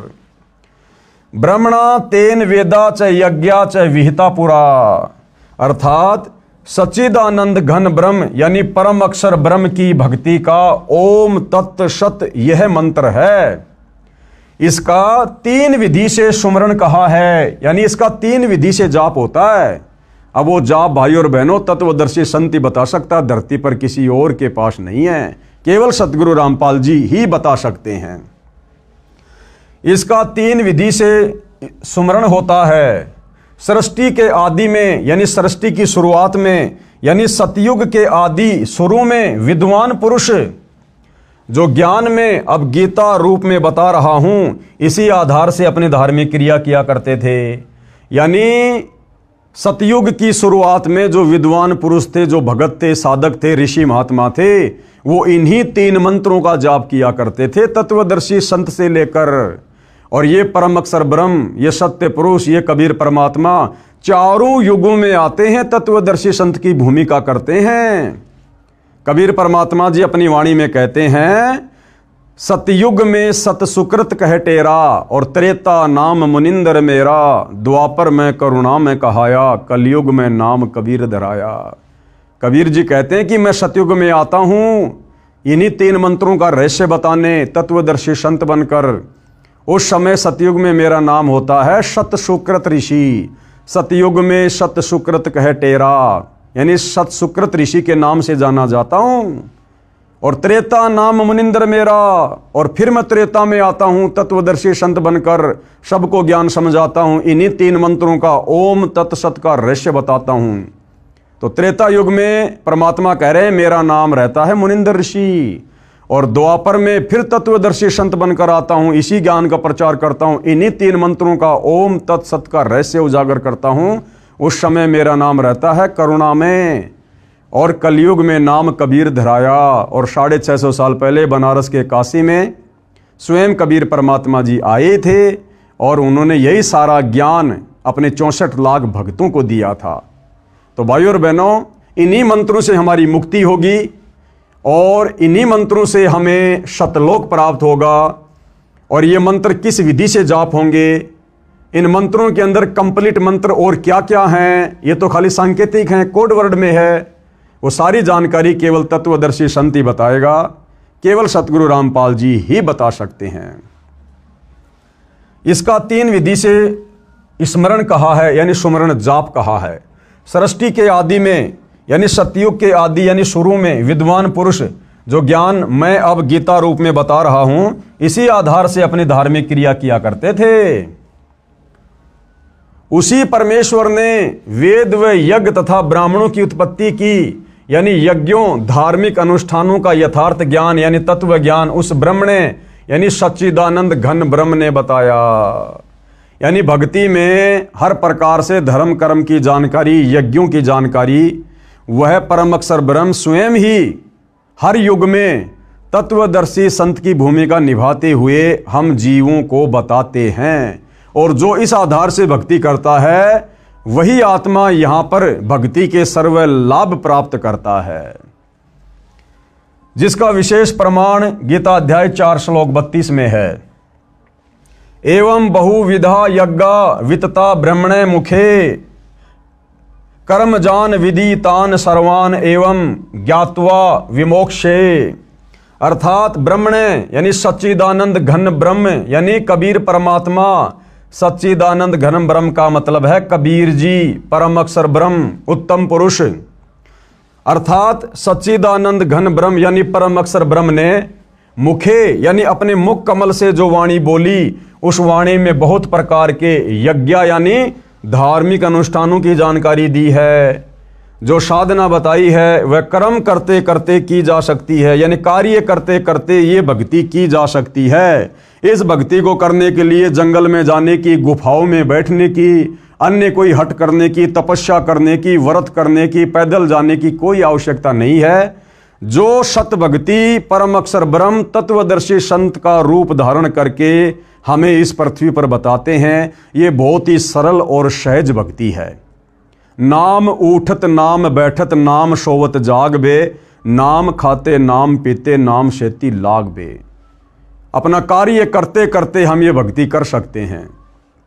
माता बहनें झाड़ू निकालते निकालते, खाना बनाते बनाते उन मंत्रों का जाप कर सकती हैं। किसान खेत में हल चलाते चलाते, मजदूर अपनी मजदूरी करते करते इन मंत्रों का जाप कर सकता है।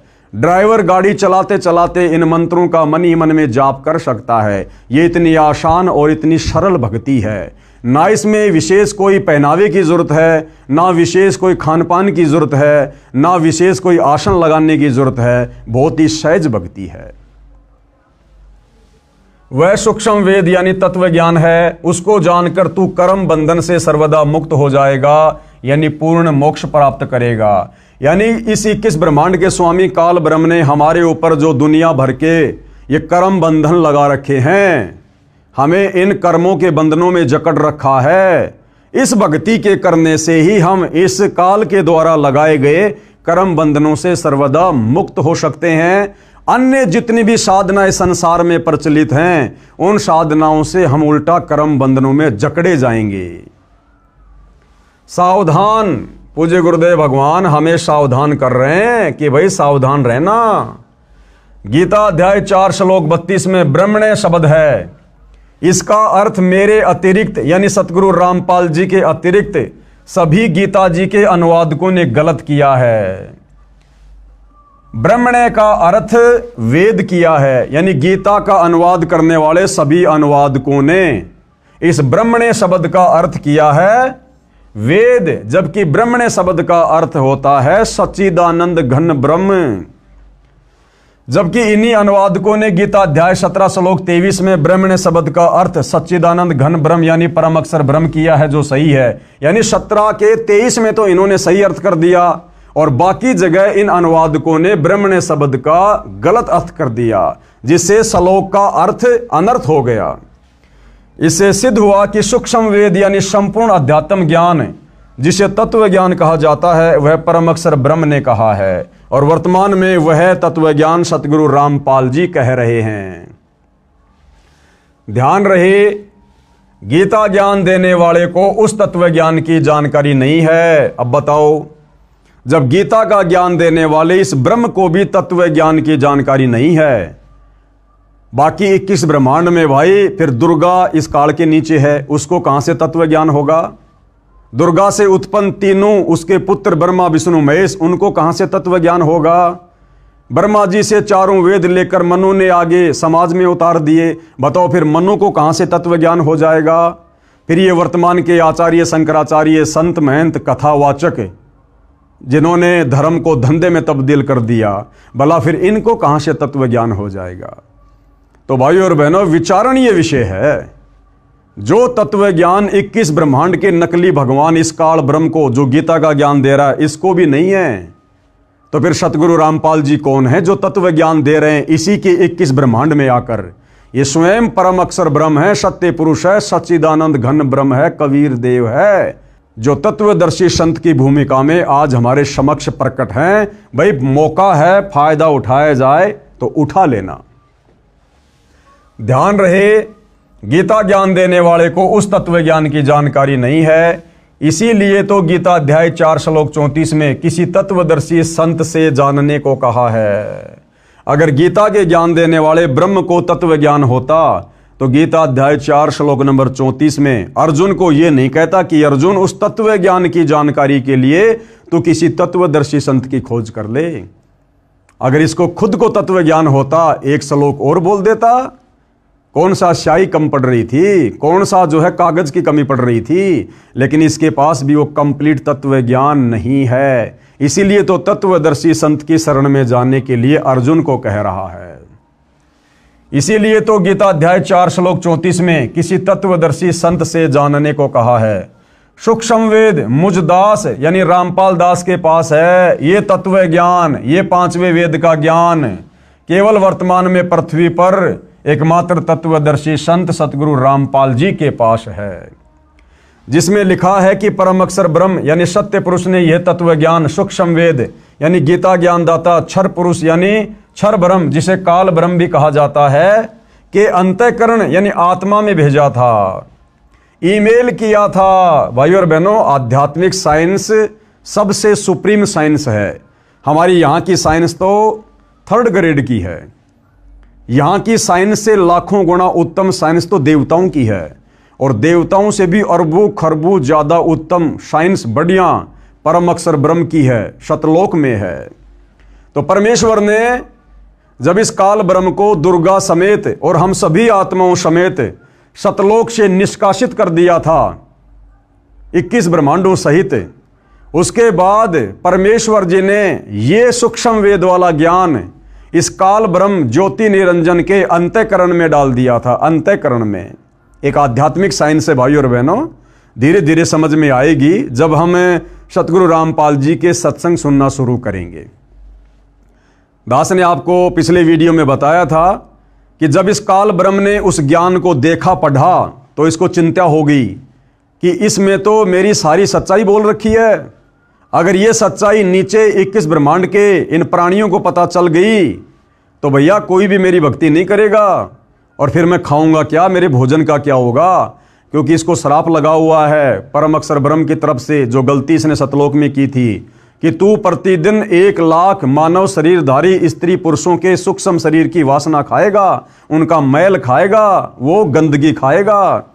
इसलिए अपने भोजन के लिए, अपनी भूख शांत करने के लिए इसकी मजबूरी बन गई भाइयों और बहनों हमें मनुष्य जन्म देना। और ये किसी के सामने प्रकट नहीं होता, इसका विकराल चेहरा है, काल इसका नाम है, इसकी भुंडी शकल बताई गुरुदेव भगवान ने। इसलिए ये अपने तीनों पुत्रों ब्रह्मा विष्णु महेश को भी दर्शन नहीं देता, उनसे भी छुपकर 21वें ब्रह्मांड में ब्रह्मलोक में रहता है, और अपने तीनों पुत्रों ब्रह्मा विष्णु महेश को मूर्ख बना रखा है। इन्हीं के माध्यम से अपने भोजन की व्यवस्था करवा रहा है। श्री ब्रह्मा जी से रजोगुण के प्रभाव से जीवों की उत्पत्ति करवाता है, और श्री विष्णु जी से सतोगुण के प्रभाव से एक दूसरे को मोह माया में जकड़ के रखता है घर परिवार में, और श्री शंकर जी के तमोगुण के प्रभाव से आपस में मन मुटाव करवा के, लड़ाई झगड़ा करवा के, एक्सीडेंट करवा के हमारी मृत्यु करवा देता है। और अपने भोजन की इस प्रकार से इसने व्यवस्था कर रखी है। तो जब उस परम अक्षर ब्रह्म ने, सत्य पुरुष ने, कबीर देव ने जब इसको सतलोक से बाहर निकाला था, उसके बाद इसके अंतःकरण में ये सारा का सारा ज्ञान फीड कर दिया। जब इसने वो ज्ञान देखा तो इसको चिंता बन गई कि भैया ये तो बात बिगड़ेगी, तेरे बारे में तो सारी सच्चाई लिखी हुई है, तो तेरी भूख कैसे मिटेगी। तो इसने क्या किया भाइयों और बहनों, जल्दबाजी में इसने वो मुख्य ज्ञान जो मुक्ति का था, मोक्ष का था, वो ज्ञान इसने जल्दबाजी में नष्ट कर दिया, और बाकी ज्ञान वेद रूप में अपने बड़े पुत्र ब्रह्मा जी को समुद्र मंथन के दौरान दे दिया। ब्रह्मा जी ने वो ज्ञान आगे अपने वंशजों को दे दिया, मनु को दे दिया, मनु ने फिर आगे आम समाज में उतार दिया, और फिर आज से लगभग 5500 वर्ष पहले द्वापर में वेद व्यास जी को दिव्य दृष्टि देकर उस ज्ञान को जो का त्यों वेदों के रूप में लिपिबद्ध करवा दिया, जो वेद आज आम समाज में है।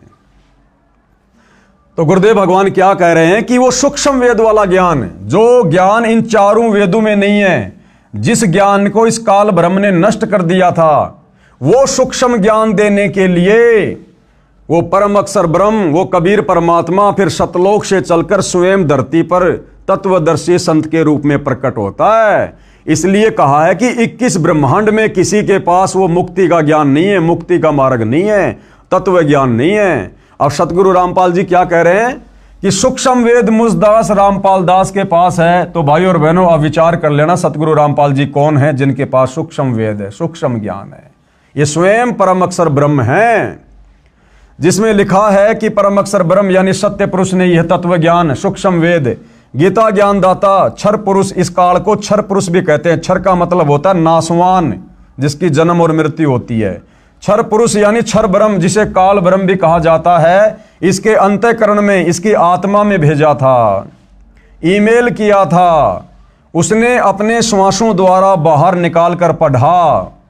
इसने देखा कि इसमें परम अक्षर ब्रह्म का ज्ञान है, यानी सतलोक का ज्ञान है, इसमें तो पूर्ण परमात्मा का भी ज्ञान है, वहां का सुख तथा यहां काल लोक का दुख लिखा है। इसने विचार किया कि यदि मेरे 21 ब्रह्मांडों में रहने वाले प्राणियों को सत्यलोक के सुख का तथा उसमें जाने वाली भक्ति का पता चला तो सब भाग जाएंगे, मेरी सुधा यानी भूख कैसे शांत होगी। इस डर से इसने वह ज्ञान सूक्ष्म वेद से निकाल दिया और शेष ज्ञान समुद्र में छुपा दिया, जो आगे चलकर इसके बड़े पुत्र ब्रह्मा को प्राप्त हुआ। सूक्ष्म वेद के अनुसार सागर मंथन के समय 4 वेद निकाले, वे ब्रह्मा जी ने पढ़े। फिर यही वेद ज्ञान काल ब्रह्म ने ब्रह्मा का रूप धारण करके सूर्य देव को बताया। सूर्य देव कौन? ये आग का गोला नहीं, इस आग के गोले सूर्य के ऊपर जिस देव का कंट्रोल है, आधिपत्य है, वो सूर्य देव जो मनुष्य रूप में है, देव रूप में है। जिस प्रकार भाइयों और बहनों परिवहन मंत्री होता है, तो परिवहन मंत्री कोई परिवहन का साधन थोड़ी होता है, कोई बस थोड़ी होती है, कोई ट्रक थोड़ी होता है। परिवहन मंत्री मतलब वो एक व्यक्ति है, इंसान है, जो परिवहन के साधनों पर कंट्रोल रखता है। इसी प्रकार सूर्य देव एक देवता अलग है, और ये जो सूर्य है, आग का गोला, ये एक अलग है। फिर यही वेद ज्ञान काल ब्रह्म ने ब्रह्मा का रूप धारण करके सूर्य देव को बताया। सूर्य ने अपने पुत्र ऋषि स्वयंभू मनु को चारों वेदों वाला ज्ञान बताया। वह सतयुग का समय था। फिर इस काल ब्रह्म ने ब्रह्मा रूप धारण करके सूर्य ऋषि को बताया। गीता अनुसार गीता ज्ञान देने वाले काल ब्रह्म ने वेद ज्ञान सूर्य से कहा। सूर्य ने अपने पुत्र मनु को बताया। मनु ने अपने पुत्र इक्ष्वाकु को बताया। फिर कुछ राज ऋषियों ने सुना। 4 युग, सतयुग जो 17,28,000 वर्ष का है, त्रेता युग जो 12,96,000 वर्ष का समय है, द्वापर युग जो 8,64,000 वर्ष का समय है, और कलयुग जो 4,32,000 वर्ष का समय है। विशेष इससे दास ये सिद्ध करना चाहता है कि जिस समय श्रीमद् भगवत गीता का ज्ञान अर्जुन को बताया, उस समय सतयुग त्रेता युग पूरे जा चुके थे।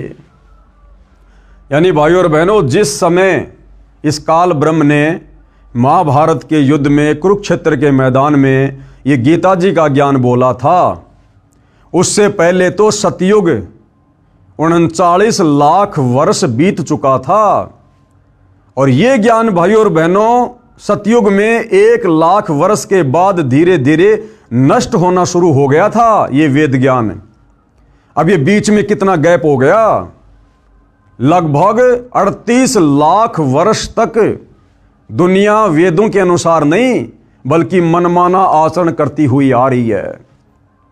और अब सतगुरु रामपाल जी उसी वेद ज्ञान को, इसी गीता जी के ज्ञान को जब यथार्थ रूप में समाज में उतार रहे हैं, तो लोगों को स्वीकार करने में बड़ी दिक्कत आ रही है, क्योंकि लोग लोक वेद पर ज्यादा आधारित हो गए, कहीं सुनी बातों पर ज्यादा विश्वास करने लग गए, और कहते हैं कि संत रामपाल जी को क्या पता, ये तो कल आए हैं, ये हमारे बड़े बड़े साधु संत महात्मा ऋषि आचार्य शंकराचार्य जैसे चले गए, क्या उनको ज्ञान नहीं था? तो भाइयों और बहनों, किसको कितना ज्ञान था, ये सारी बातें आप जी इन वीडियो में देख रहे हैं। इस पवित्र पुस्तक हिंदू साहिबान नहीं समझे गीता वेद पुराण अपनी आंखों से देख रहे हैं। तो वर्तमान में सतगुरु रामपाल जी को, जो कि ये वेद ज्ञान, ये गीता ज्ञान, ये प्राय लुप्त हो चुका है। लोग शास्त्र विरुद्ध साधना को सत्य मानकर उस पर आरूढ़ हो चुके हैं। अब आम समाज में इस सत्य ज्ञान को उतारने में थोड़ी कठिनाई आ रही है, लेकिन भाइयों और बहनों, ये कलयुग की बिचली पीढ़ी है। सभी को परमात्मा ने अक्षर ज्ञान युक्त कर दिया है, सभी को शिक्षित कर दिया है, सभी सदग्रंथों का अनेक भाषाओं में ट्रांसलेट करवा दिया गया है। बुद्धिमान समाज है और अवश्य इस सच्चाई को स्वीकार करेगा, भले ही थोड़ा समय लगे।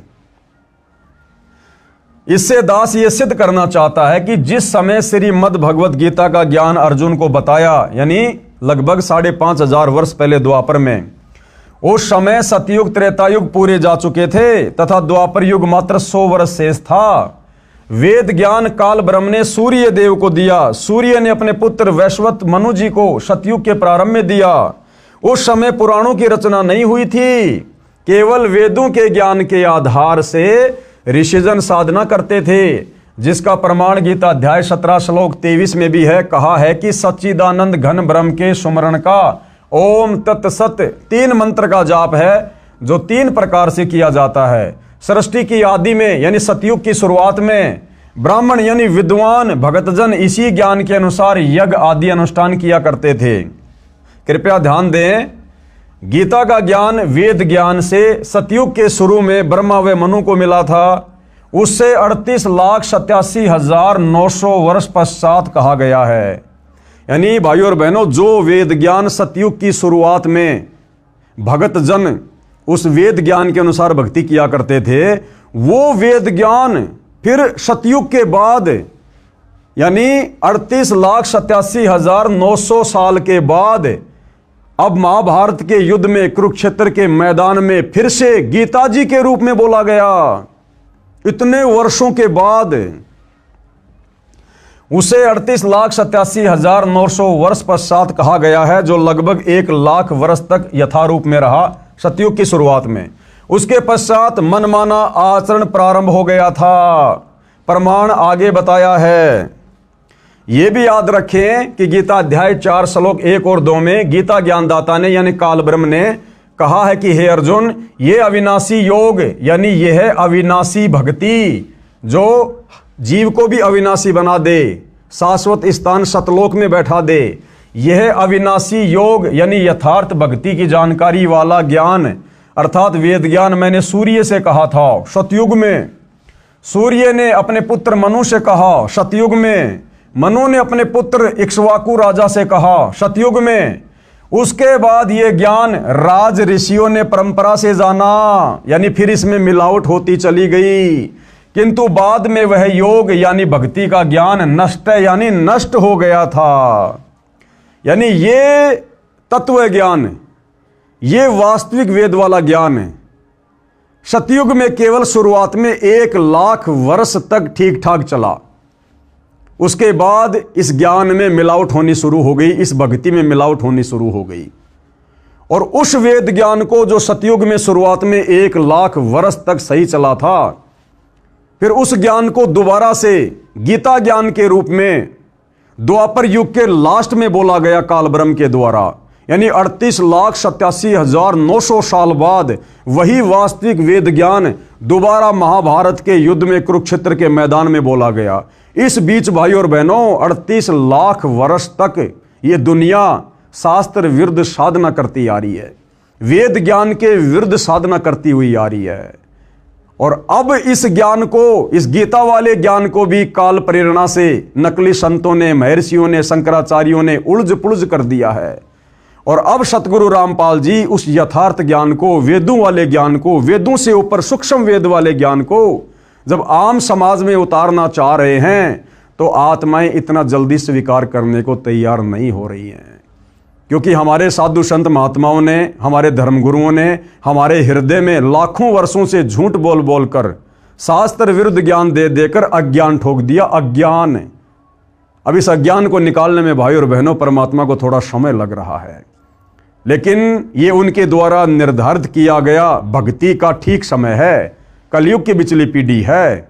परमेश्वर ने सारे साधन हमें दे दिए और अब ये ज्ञान आत्माएं समझेंगी, पूरा विश्व समझेगा। आने वाले समय में पूरा विश्व सतगुरु रामपाल जी की ही शत भक्ति करेगा, इन्हीं की शरण को अपनाएगा।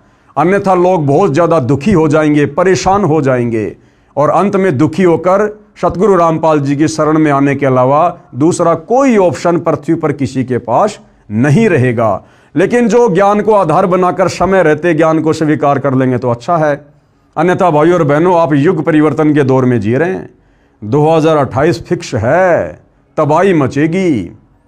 कहीं प्राकृतिक आपदाएं, कभी सूखा पड़ेगा, अति वर्षा होगी, अतिवृष्टि होगी, अनावृष्टि होगी, कहीं भूकंप आएगा, कहीं बीमारियां आएंगी, कहीं युद्ध होगा, कहीं गृह युद्ध होगा। तो अंत में यदि सुरक्षा चाहिए तो सतगुरु रामपाल जी की शरण ही एकमात्र विकल्प है। और इस अनुसार जो शास्त्र विधि अनुसार ज्ञान सतगुरु रामपाल जी बता रहे हैं, भक्ति दे रहे हैं, इस शास्त्र विधि अनुसार इस ज्ञान को, इस भक्ति को, इस योग को हमने अंत में अपनाना पड़ेगा। दूसरा कोई तरीका सुख प्राप्ति का नहीं है। किंतु बाद में वह योग यानी भक्ति का ज्ञान नष्ट यानी नष्ट हो गया था, यानी लुप्त हो गया। इससे स्पष्ट होता है कि सतयुग में लगभग 1,00,000 वर्ष तक जो वर्तमान में गीता ज्ञान है, वेद ज्ञान के आधार से साधना की जाती रही।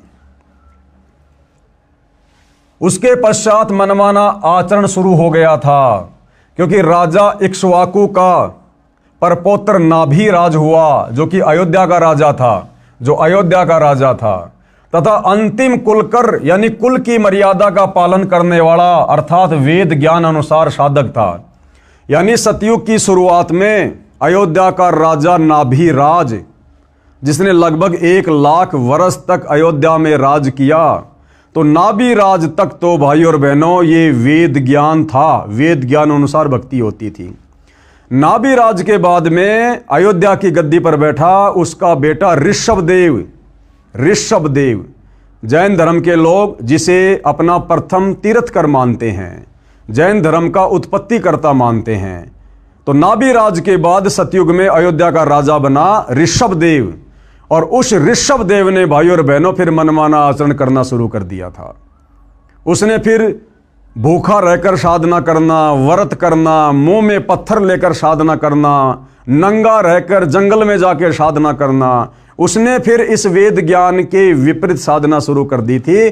और उसी समय से यानी सतयुग 1 लाख वर्ष बीतने के बाद से लेकर वर्तमान समय तक, जब तक सतगुरु रामपाल जी ने सन 1994 से वापस ये यथार्थ शतभक्ति देनी शुरू नहीं की थी, तब तक भाई और बहनों ये दुनिया मनमाना आचरण करती हुई आ रही है। क्योंकि राजा इक्ष्वाकु का परपौत्र नाभिराज हुआ, जो अयोध्या का राजा था तथा अंतिम कुलकर यानी कुल की मर्यादा का पालन करने वाला अर्थात वेद ज्ञान अनुसार साधक था। उसके बाद नाभिराज का पुत्र राजा ऋषभदेव हुआ, जो जैन धर्म का प्रथम तीर्थकर हुआ, जिसने शास्त्र विधि त्याग कर मनमाना आचरण करके साधना की, भक्ति की। प्रश्न 6, अब किसी ने सवाल किया है पुराण कैसे बने, कि इन पुराणों की रचना कैसे हुई है। इन पुराणों की रचना भी भाई और बहनों मनमाने तरीके से हुई है, मनमाने तरीके से। पुराणों में भी यथार्थ भक्ति नहीं है। उत्तर कृपया ध्यान दें, यह वेद ज्ञान यानी जो गीता में बताया गया है सतयुग के प्रारंभ में यानी शुरुआत में, यानी लगभग 1 लाख वर्ष सतयुग बीत जाने के बाद ही समाप्त हो गया था। इसका प्रमाण कहां है? इसका प्रमाण है जैन संस्कृति कोश, यानी जैन समाजियों की एक पुस्तक है जैन संस्कृति कोश नामक पुस्तक, जिसके लेखक हैं प्रोफेसर भागचंद जैन भास्कर, सन्मति प्राच्य शोध संस्थान नागपुर कला एवं धर्म शोध संस्थान वाराणसी। इसके प्रकाशक हैं डॉक्टर प्रेम शंकर द्विवेदी। डॉक्टर भागचंद्र जैन भास्कर के पेज नंबर 176 पर लिखा है कि इक्ष्वाकु के वंश में राजा नाभिराज हुए, उनके पुत्र ऋषभदेव जी हुए जो अयोध्या के राजा थे। ऋषभदेव राज त्याग कर 1 वर्ष तक निराहार रहे, यानी भूखे रहे, व्रत किया। अब ये व्रत करना ना गीता में है ना वेद में है। तो ये राजा ऋषभदेव से पाखंड इस भक्ति में शुरू हो चुका था, मनमानी भक्ति इन्होंने करनी शुरू कर दी थी।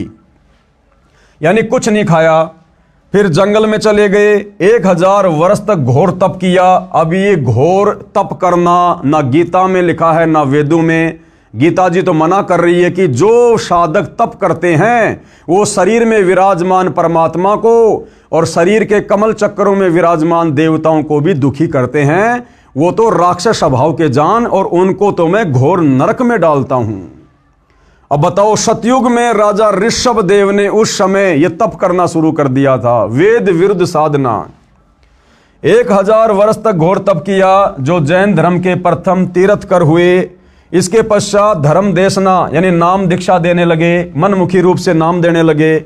और प्रथम नाम उपदेश उस ऋषभदेव ने अपने पुत्र यानी भरत के पुत्र मरीचि को दी। किसको दी? अपने पुत्र भरत के पुत्र मरीचि को दी। इसी मरीचि को वैदिक धर्म का प्रवर्तक माना जाता है। यही आत्मा आगे चलकर जैन धर्म का 24वां तीर्थकर महावीर जैन बना। अब बताओ, ऋषभदेव ने अपने पोते मारीचि को नाम दीक्षा दी और ऋषभदेव खुद वेद ज्ञान के विरुद्ध साधना करने लग गया था। तो जिसको वो नाम उपदेश देगा वो भी तो वही साधना करेगा वेद विरुद्ध। तो अपने पुत्र मारीचि को उसने प्रथम नाम दिया और वही मारीचि वाली आत्मा आगे चलकर लाखों वर्ष बाद जैन धर्म का 24वां तीर्थकर महावीर जैन हुआ। तो बताओ भाई और बहनों, जब सतयुग में जैन धर्म के प्रवर्तक ऋषभदेव ने ही वेद विरुद्ध साधना शुरू कर दी थी। जो जैन धर्म के 24वें तीर्थकर महावीर स्वामी के पास, महावीर जैन के पास भला वेद अनुसार साधना कहां से होगी?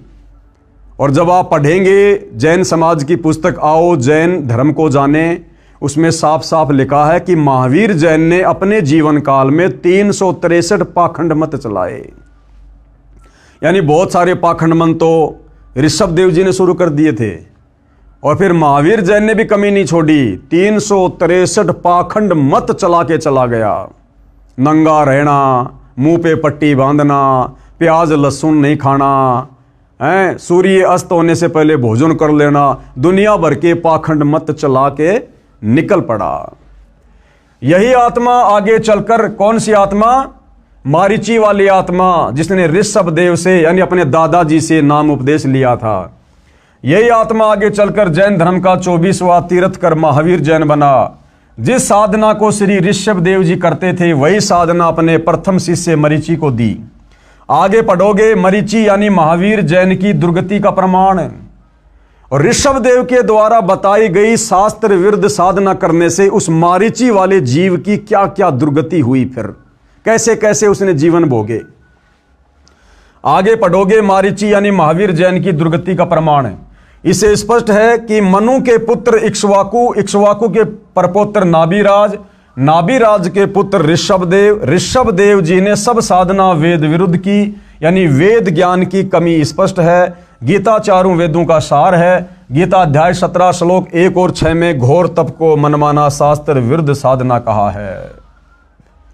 ऐसे व्यक्तियों को जो मन कल्पित घोर तप को तपते हैं, असुर यानी राक्षस स्वभाव के जान, उनको घोर नरक में डाला जाता है। फिर और नीची योनियों में, भूत पितर की, पशु पक्षियों की योनि में जाता है। कौन? जो व्यक्ति मनमाना आचरण करता है। और वर्तमान में पूरा का पूरा हिंदू समाज संत रामपाल जी के भक्तों को छोड़कर मनमाना आचरण कर रहा है। सब के सब नरक में जाने वाली साधना कर रहे हैं। गीता अध्याय 17 श्लोक 5, जो मनुष्य शास्त्र विधि से रहित केवल मनमाना, जो वेदों व गीता शास्त्रों में कहीं नहीं है, जैसे राधे राधे श्याम मिला दे, ओम नमो भागवते वासुदेवाय नमः, व्रत करना, तीर्थों पे जाना, मूर्ति बनाकर पूजना, मंदिरों में जाना, मस्जिदों में जाना, चर्चों में जाना, गुरुद्वारा बनाकर पूजा करना, तप करना, पैदल यात्रा करना, कावड़ लेके आना, ये वेदों में और गीता जी में कहीं नहीं है। ये मनमाना आचरण है, और ये मनमाना आचरण करने वाला अंत में नरक का भागी होता है, क्योंकि ये साधना वेद और गीता के विरुद्ध है।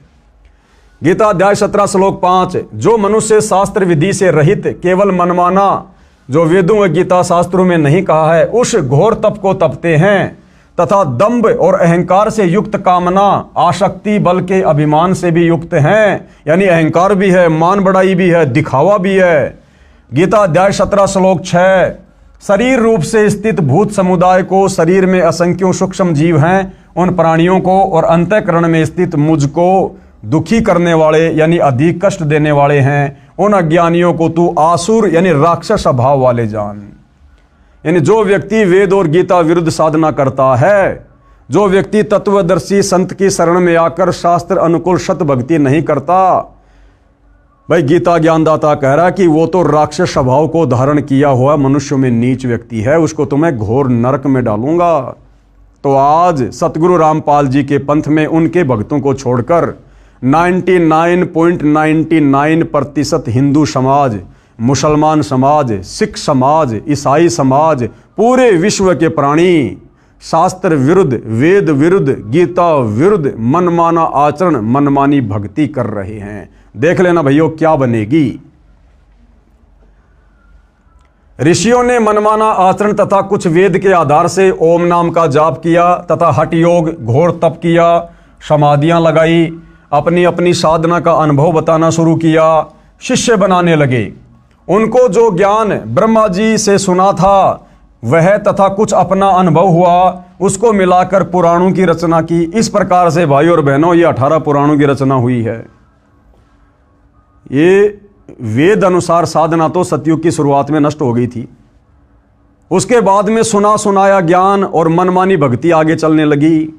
फिर आगे जितने भी बड़े बड़े साधु संत महात्मा ऋषि हुए हैं, दुर्वासा जैसे, वशिष्ठ जैसे, विश्वामित्र जैसे, मार्कंडे जैसे, इन लोगों ने कुछ एक साधना तो थोड़ी बहुत वेदों से निकाल ली और कुछ एक इन्होंने समाधि अवस्था में जो भी इनको अनुभव हुआ उसको मिलाकर गोल मटोल करके अपना अनुभव इन्होंने पुस्तकों के रूप में लिख दिया और समाज में पेश कर दिया, जिसको हम कहते हैं पुराण। तो भाइयों और बहनों, इन 18 पुराणों में जो ज्ञान वेदों से मेल खाता है, जो ज्ञान गीता जी से मेल खाता है, वो तो सत्य है, वो हमें स्वीकार्य है। और इन 18 पुराणों का जो ज्ञान वेद और गीता के ज्ञान के विरुद्ध है, वो किसी काम का नहीं है, वो कूड़ा करकट है। उनको जो ज्ञान ब्रह्मा जी से सुना था वह तथा कुछ अपना अनुभव हुआ, उसको मिलाकर पुराणों की रचना की। जो महाभारत युद्ध के बाद व्यास जी ने 4 वेदों 18 पुराणों वाला ज्ञान महाभारत ग्रंथ, जिसमें श्रीमद् भगवत गीता भी लिखी है, तथा श्रीमद् भगवत यानी सुधा सागर जो राजा परीक्षित को ऋषि सुखदेव ने 7 दिन कथा सुनाई थी, वह ज्ञान श्रीमद् भागवत नाम से जाना जाता है। इन सब को लिपिबद्ध किया किसने? वेद व्यास जी ने कागज पर लिखा, जो आज आपके कर कमलों में है। विशेष ऋषियों ने एक दूसरे से सुना ज्ञान बताया, जिससे पवित्र पुराणों की रचना हुई। इसका प्रमाण आप देखें व पढ़ेंगे इसी पुस्तक के पेज नंबर 192 पर आगे। पर जहां शिव महापुराण की विद्वेश्वर संहिता के अध्याय 12 श्लोक 1:54 की फोटोकॉपी लगी है, वक्ता ऋषि सुत जी हैं, जो व्यास ऋषि का शिष्य है। कहा है कि मैंने जैसा व्यास जी से सुना वैसा कहता हूं। इससे सिद्ध है कि पुराणों का ज्ञान लोकवेद है, यानी सुना सुनाया ज्ञान है। कहा सुना यानी दंत कथा है, जो वेद विरुद्ध है, जिसका मुक्ति से कोई लेना देना नहीं है। प्रश्न नंबर 7, वेद, गीता तथा 18 पुराणों का ज्ञान एक समान हुआ, क्योंकि ऋषियों ने भी वेदों को पढ़ा, फिर भक्ति की, अपना अनुभव बताया, जो पुराण कहे जाते हैं। तो इसका उत्तर गुरुदेव दे रहे हैं, वेदों व पुराणों का ज्ञान एक समान नहीं है। पुराणों में कुछ ज्ञान वेदों का है, शेष ऋषियों के घर का है, जो व्यर्थ है, बेकार है, उनका खुद का अपना अनुभव है। और भक्ति मार्ग में खुद का अनुभव नहीं चलता। उदाहरण दिया गुरुदेव ने, मार्कंडे पुराण का उदाहरण दे रहे हैं गुरुदेव। अध्याय रोचे ऋषि की उत्पत्ति कथा प्रश्न 250 पर कहा है कि एक रुचि ऋषि था, जो वेदों को पढ़ता था। उसने विचार किया कि मनुष्य जीवन मोक्ष प्राप्ति के लिए मिला है, कि भाई मानव जन्म दुर्लभ है, ये मिले न बारंबार, जैसे तरवर से पत्ता टूट गिरे फिर बहुर न लगता डार। ये मनुष्य जन्म पूर्ण परमात्मा हमें केवल मोक्ष प्राप्ति के लिए, शत भक्ति के लिए देता है, कि मानव जन्म पाए कर जो नहीं रटे हरि नाम, भाई जैसे कुआ जल बिना फिर बनवाया क्या काम।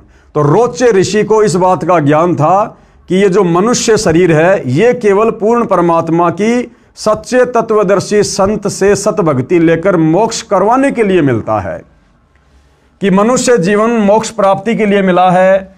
इसलिए उसने न विवाह करवाया, न आश्रम का निर्माण किया, वेदों को जैसा समझा उसी अनुसार साधना करता था। उसकी उम्र 40 वर्ष हो गई थी। एक दिन उस ऋषि के पितामह यानी दादा तथा पर पितामह यानी उसका परदादा तथा पर पितामह का पिता यानी 3 दादाजी, एक पिता आकाश में दिखाई दिए। उस रोचे ऋषि के पूर्वज जो मर चुके थे, दादा परदादा उसका दादा, एक दिन उसको आकाश में दिखाई दिए।